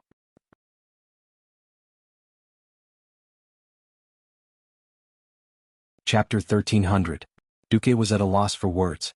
As expected, different people had different ways of thinking. In essence, Duque was selfish. In his heart, he always had a priority list. First, he had to protect himself, then his harem, then his friends and family. On this basis, Duque did not mind being a hero and saving his country and the world. But a true hero would first be the world, then the country and finally the individual. No one was born great, but those with noble bloodlines could also fall into the deepest darkness. No matter what kind of education or circumstances a person received to have such a grand idea and then put it into action, they should be praised and praised. Yes. Even if the sky collapsed, the tall one would hold it up. If no one was willing to be the tall hero, then when the sky finally collapsed, the short one would not be able to survive either. Everyone understood this logic, but how many could actually do it? Obviously, Khadgar was one of them.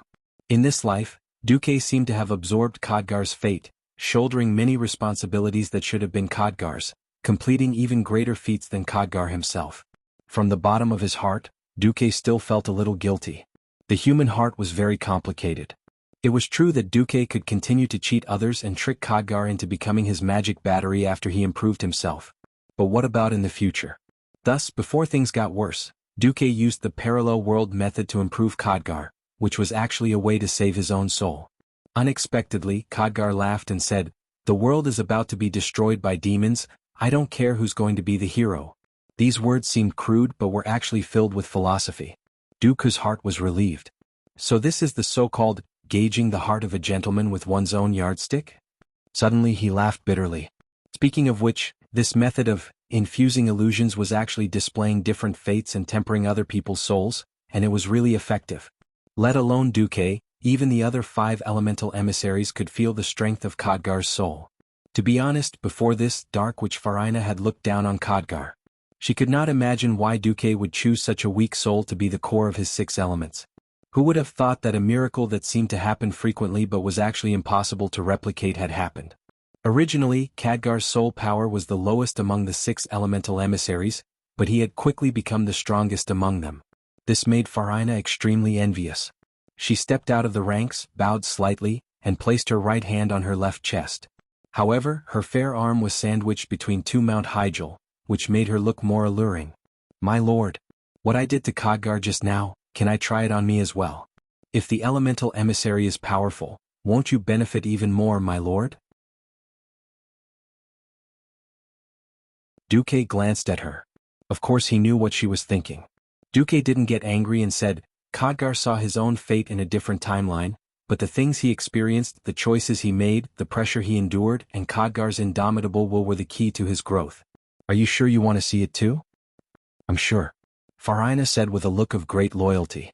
Duque didn't waste any more time and directly connected with his mind. Then, how could the evil Black Witch be treated the same as the good young Khadgar? The miserable Farina saw many scenes, most of which were fabricated by Duque using the system elf. In the past, in order to farm for equipment in the game, Duque had led his team to Naxxramas over and over again. Thus, Duque simply made a 3D image of Farina's memories in the game and showed it to Farina. Yes, Khadgar was indomitable, while Farina was beaten like a boss in the game over and over again. How could it be the same? In the image of fate, the first half was mostly Farina's memories, but the end of every fate was death.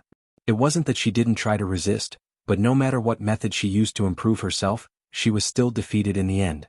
Thousands of reincarnations in the illusory world only lasted a few seconds in reality. Soon, Farina returned from the fate, with a pale face.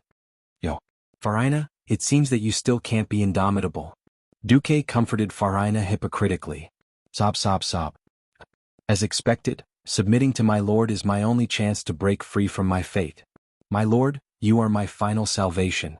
If there weren't so many people watching, Farina would definitely cry and shout as she hugged Duque's thigh, begging for forgiveness. Yes, Farina's loyalty plus 10. After dealing with all the elemental emissaries, Duque finally heaved a sigh of relief. Sensing Khadgar's soul undulations, which were as powerful as a raging river, Duque secretly made an assessment. Breaking dawn. That's it. Only this Khadgar could truly help Duque. Duque returned to the throne of arcane energy, sat upright, and slightly raised his head. I hereby announce that in 3 days, I will officially break through to the demigod realm. All the preparations were completed. Before breaking through to the demigod realm, Duque contacted his lovers for the last time. He knew that Tyrant was currently planning to uproot the insect nests in Silithus. Clipping off Sea Thun's wings was something that could not be rushed. At the same time, it was to buy time for Duque. You must come back. I know you are very confident, but you must be careful and prioritize your own safety. I'll wait for you. The magic communication was filled with blessings as well as a hint of sadness. Regardless of which lover it was, they all knew that this was Duque's path.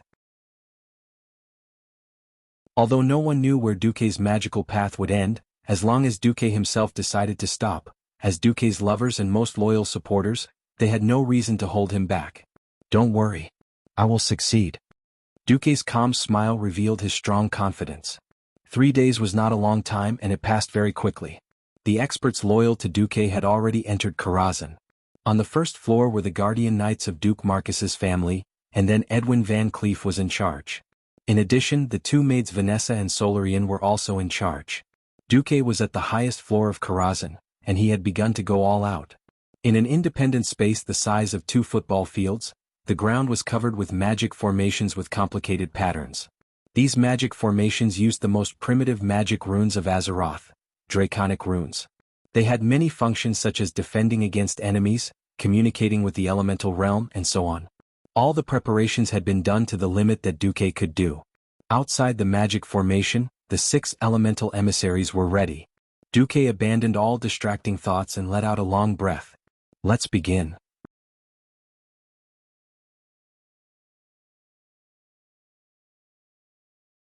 Chapter 1301. Becoming a wizard was a step-by-step process of training. If Earth and Sky wizards were purely communicating with heaven and earth and grasped the power to influence the world, then Morning Star, Radiant Moon and Breaking Dawn would further introduce magic from the elemental world, refining their own power and producing something similar to a nuclear reactor, producing magic in a form that was almost perpetual. Once they advanced further, they would be able to communicate with the entire world with power that surpassed the mortal realm. Demigods were existences that had stepped into the realm of gods. After reading through a large number of ancient books, Duque knew that demigods in Azeroth were not simply demigods who had divinity and used it. With divinity, they could only be regarded as pure divine beings, just like the 6 elemental emissaries that Duque had modified. True demigods would forever be a part of Azeroth. Unless they were completely destroyed at their roots, demigods could theoretically be resurrected infinitely. For example, Cenarius' father, the strongest demigod, White Deer Malorn, had been dead for 10,000 years. Who knew that his corpse would come back to scare people? Oh no, to fight against evil. Duque stood in the middle of the magic formation with a hexagram as its shape. He calmed down and even paused the system elf's assistance, using the power of a wizard to feel the world. Silence. Silence. complete and utter silence. He closed his eyes and turned off his vision, even using magic to prevent any light from entering his eyes through his eyelids. He used a small amount of magic to turn off his hearing, unable to hear anything from the outside world. 2 thin layers of arcane elemental isolation appeared in his nostrils, filtering out all smells. In the sea of consciousness, he isolated his tongue's sense of taste. Finally, his entire soul was pulled out of his body under the effect of the magic formation. It was a very mysterious feeling. His body was clearly below him, but he was floating in the air. Instead of looking back at his body like a curious baby, Duque let go of his spiritual touch. It extended out from the room. The next second he felt all the sensations in Karazhan, the sound of the wind echoing in the corridor, the spiritual energy undulations of the patrolling Einherjar, the flow of air through the tiny cracks in the walls. In the next second, his spirit sense spread to the entire upwind trail, and he sensed the vitality hidden under the charred ground. In the third second, Duque's senses had spread to the entire planet Azeroth. Although the feedback was very vague and there were many uncertainties, Duque was very sure that he could already feel the world's breathing, pulse, the cycle of life, and the world's pain. The closest pain came from the southeast, where the cursed land was located. The door of darkness was like a wound left behind by a sharp weapon. Not only was it unable to heal, it was also like an abscess that caused the world to bleed in pain. In the far northwest was Mount Hyjal. The destruction of the Holy Mountain and the World Tree had undoubtedly left a deep scar on this land. The more recent pain came from the far west, and Duque instinctively sensed that it was Silithus. The ancient god Thun was overdrawing the power of the earth to create its insect servants almost infinitely. However, after the pain, Azeroth's immune system seemed to have been stimulated, or it could be said that Azeroth, which had the consciousness of the cycle of life, finally produced the most intense stress response. That's right. Mother Earth was awakening, and in her unique way she was protecting herself and every life on this planet. Duque could clearly feel that the shackles of the upper limit of life had been unlocked by Azeroth, and the upper limit of the world's power for the mortal guardians was also rising. Since the Door of Darkness, Duque had regarded himself as the guardian of the world, and he had earnestly fulfilled his obligations as a guardian. At the same time, Duque felt the favor of the goddess of fate, and after Thun came out to cause trouble, he quickly obtained a few portions of divinity. Although Duque wanted to attribute all the success to his own efforts, Duque's subconscious was very clear that everything was not a coincidence. Some people were born with divine strength. Some people were born with wisdom. And some people were often accompanied by luck. However, in the mortal world, fate was ever-changing. The fate of millions of people was like duckweed, surging with the waves, unable to control themselves. Even so, the ones who succeeded in the end were the combination of talent, hard work, and luck, and the true king who grew up after experiencing countless tribulations. So today, at the beginning of the opening of the world's authority, Duque wanted to be the first person to eat crabs. When his soul began to sing and began to call the whole world. Almost immediately, the world responded to Duque. With the appearance of the purple-blue pillar of light at the top of Karazhan's tower, the entire Eastern Kingdom continent, and even the entire world of Azeroth, all professionals and transcendents felt an inexplicable throbbing in their hearts. Every powerful existence, one by one, turned their heads and looked in the direction of Karazhan, following the direction of the throbbing in their hearts. The world in front of them seemed to have stopped at this moment. The wind was still and the leaves were hanging quietly. The sand in the air maintained its tumbling posture. Even in the Silithus worm nest, the flying and spinning broken limbs stopped spinning in the air. The light of dawn penetrated the thick clouds and poured down on the earth without any scruples. The whole world was quiet and quiet.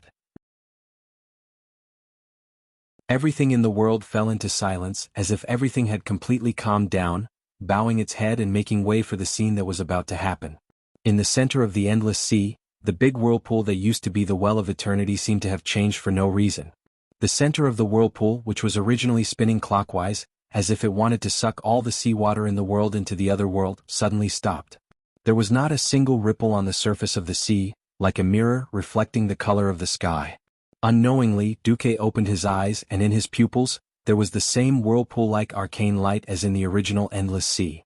This time was very short, less than 1/10 of a second, and then his pupils became clear again. Even though it was very short, Khadgar was still sharp enough to capture this detail. Khadgar's clear voice was perfectly connected, and the resonance of the soul was immediately produced. In the name of the Wanderer of the Stars, the Seeker of Knowledge and the Supreme Ruler of Arcane Magic, I declare to the world, my lord Duke Marcus is the master of arcane magic. At this moment, all the mages in the world felt that the magic power in their bodies had begun to slightly deviate. The core of their magic power was leaving them in fear.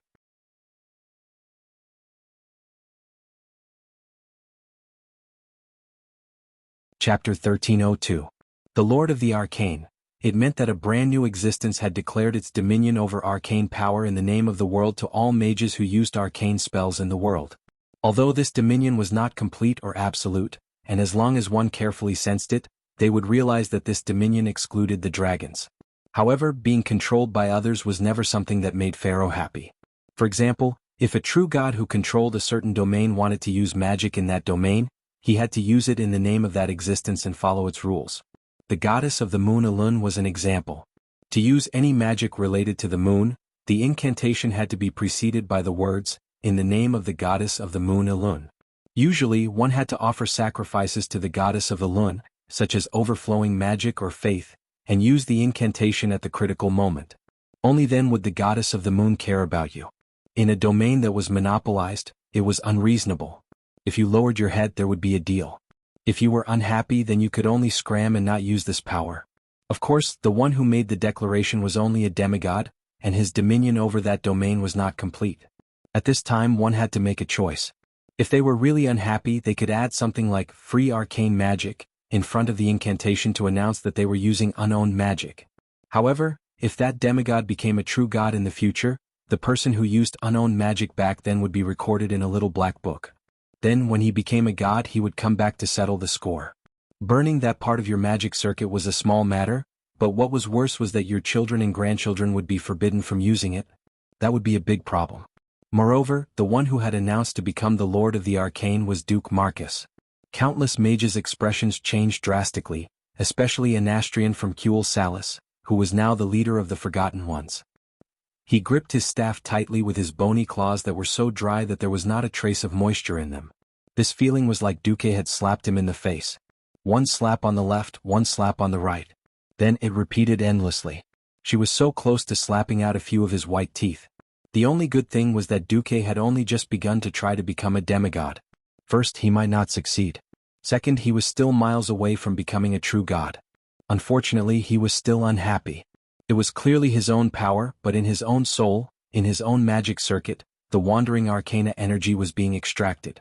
The arcana energy that was branded with Duque name was forcefully descending. Its unstoppable power was taking over and changing everything. Not every wizard was named Anastrian, and not every wizard had crossed the threshold of Radiant Moon. From this moment onwards, all wizards below the Radiant Moon realm had to quickly recite the words in the name of Duke Marcus before using any arcane magic. Otherwise, they would have to wait for some great power to develop new arcana spells so that they could bypass Duque's arcana rule. Only then could they use arcana spells again. In the Dalajan, in the Sindorii Kingdom, in the Eastern Kingdom, and in Kalimdor, every spellcaster subconsciously raised their heads to look at the sky. They discovered that the ever-changing arcane energy was constantly gathering and scattering in the sky, forming strange and blurry scenes. Mediocre people could only watch the show. Capable people looked at what Duque had shown them after swearing his oath as the Lord of Arcana. It was a brand new arcana secret. I, Khadgar, in the name of Duke Marcus Elemental Emissary, hereby declare that the subtleties of arcana should be known by the world and understood by the world. The power of arcana should be concentrated in the hands of the good, the explorers of magic, and the devout. My Lord wishes to accomplish all good deeds in the world. My Lord wishes to destroy all evil deeds in the world. Those who are willing to follow this will and this righteousness, please walk with my Lord.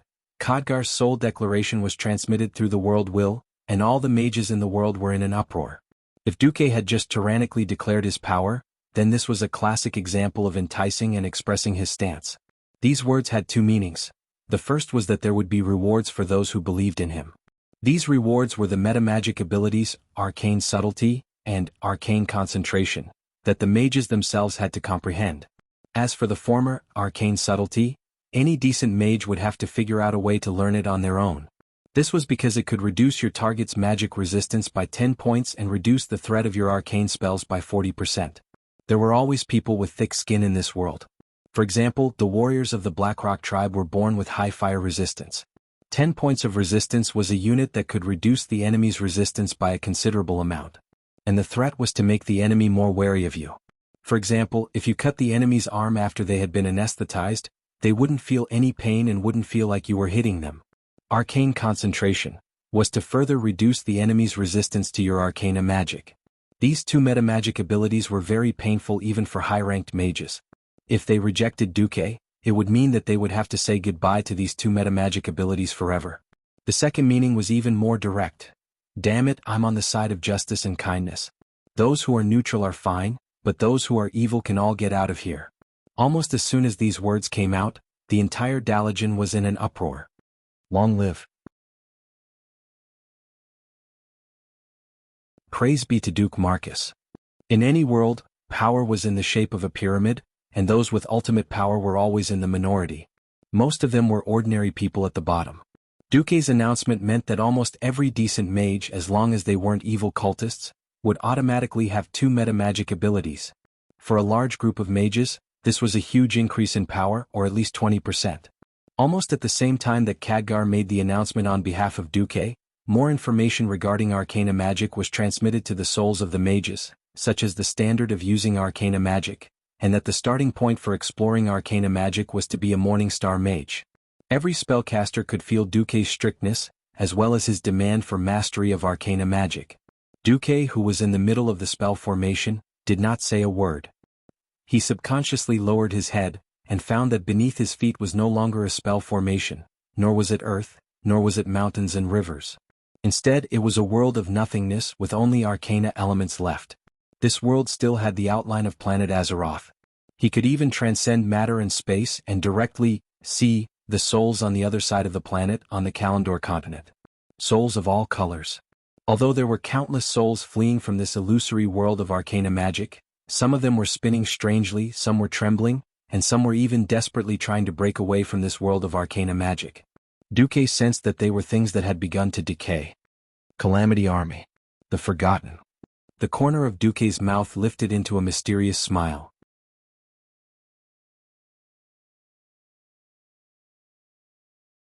Chapter 1303.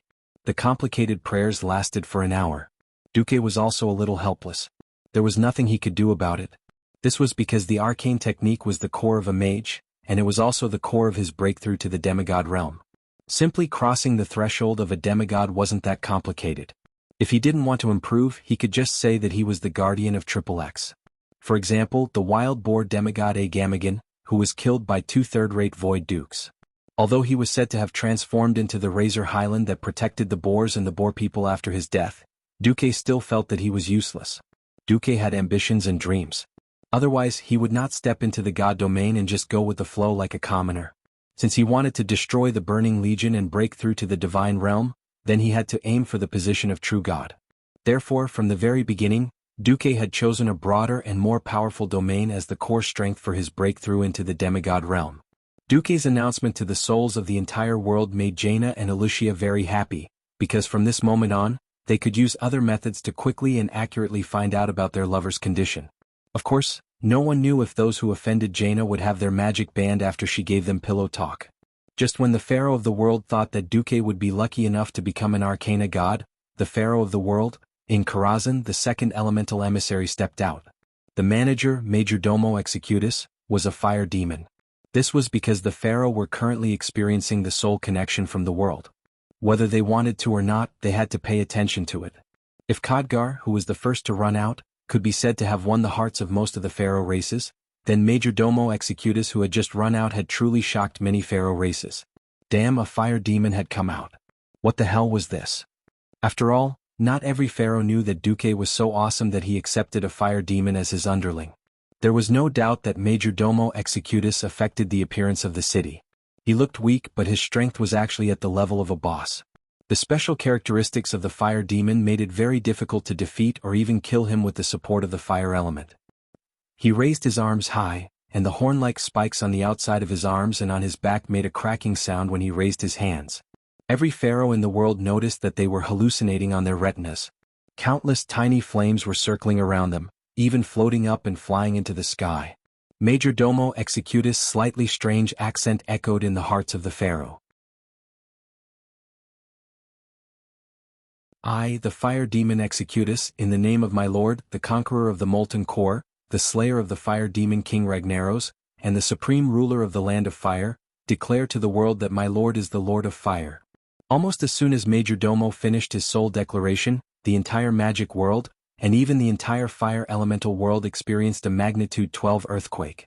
Since ancient times, the four elemental realms had always been in the hands of the four elemental lords. Their dominance over the four elements could be traced back to the War of the Sovereigns 25,000 years ago. Before that, there were no written records of the world. Therefore, Duque's declaration that he was the Lord of Fire was no longer a slap in the face, but a complete declaration of war. As the saying went, cutting off one's path to wealth was like killing one's parents. By doing this, Duque had undoubtedly abused all of Ragnaros' ancestors. Although Lager probably had no ancestors to say, anyway Duque didn't care. Facing the extremely violent and furious Ragnaros, Duque had already destroyed one of his most important clones. According to the original history, in the future in the land of fire in Lager's lair, the mortal heroes would definitely fight with Lager. Offending him once was offending him n times was also offending him. Since he had offended Ragnaros to death, Duque wouldn't give Ragnaros any face and directly announced that he was the Lord of Fire. If Duque's declaration to all the pharaoh in the world that he was the Lord of Arcane Magic was slightly overbearing, then it was undeniably domineering now. Almost immediately, Ragnaros, who had been forced to sleep due to being injured again, was forced to wake up. After confirming the soul transmission again, Lager was extremely furious. Duke Marcus, you despicable person who colluded with a traitor to destroy my clones and my holy land. I won't spare you. Just you wait. I swear I will burn you and this damn world to ashes. At this moment almost every mage could feel the terrifying waves of anger coming from the fire elemental realm. However, the reaction of the pharaoh was, ha ha. Good. Well done. His Excellency Duke Marcus is mighty and domineering. Almost every mage cheered and jumped for joy. It was simple. Compared to the ownerless arcane elements, the more primitive fire element basically had a master, and its master was the elemental demigod Ragnaros. Of course this guy wasn't a good person. He had always occupied the fire element and forbade anything other than fire elemental beings from using it. However, when he fought against the Titans in the War of Domination, he was viciously defeated. In the end, he was greatly injured and imprisoned in the elemental plane, losing his absolute control over the fire element. This was why mortal mages had the opportunity to use the fire element. Of course, in order to avoid Lager's lord, the mages had no choice but to choose spells that consumed more magic power. Duque had complained countless times in the past, playing with fire spells really consumes a lot of magic power. Now that Duque was fighting Ragnaros for control over the fire element, no matter what the result was, at least he could vent his anger. Moreover, Duque was now making a big deal out of it. With a wave of his hand, he announced that as long as he succeeded in becoming a demigod, the magic power consumption of all fire spells would be reduced by 20%. This time, every mage was so excited that they cried out in joy.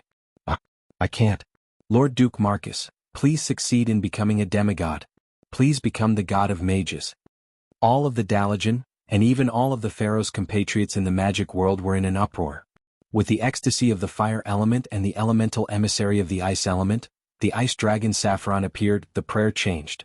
I am Saffron. In the name of my lord Duke Marcus, I declare that my lord is the incarnation of frost, the transcender of absolute zero, the blizzard that freezes all evil.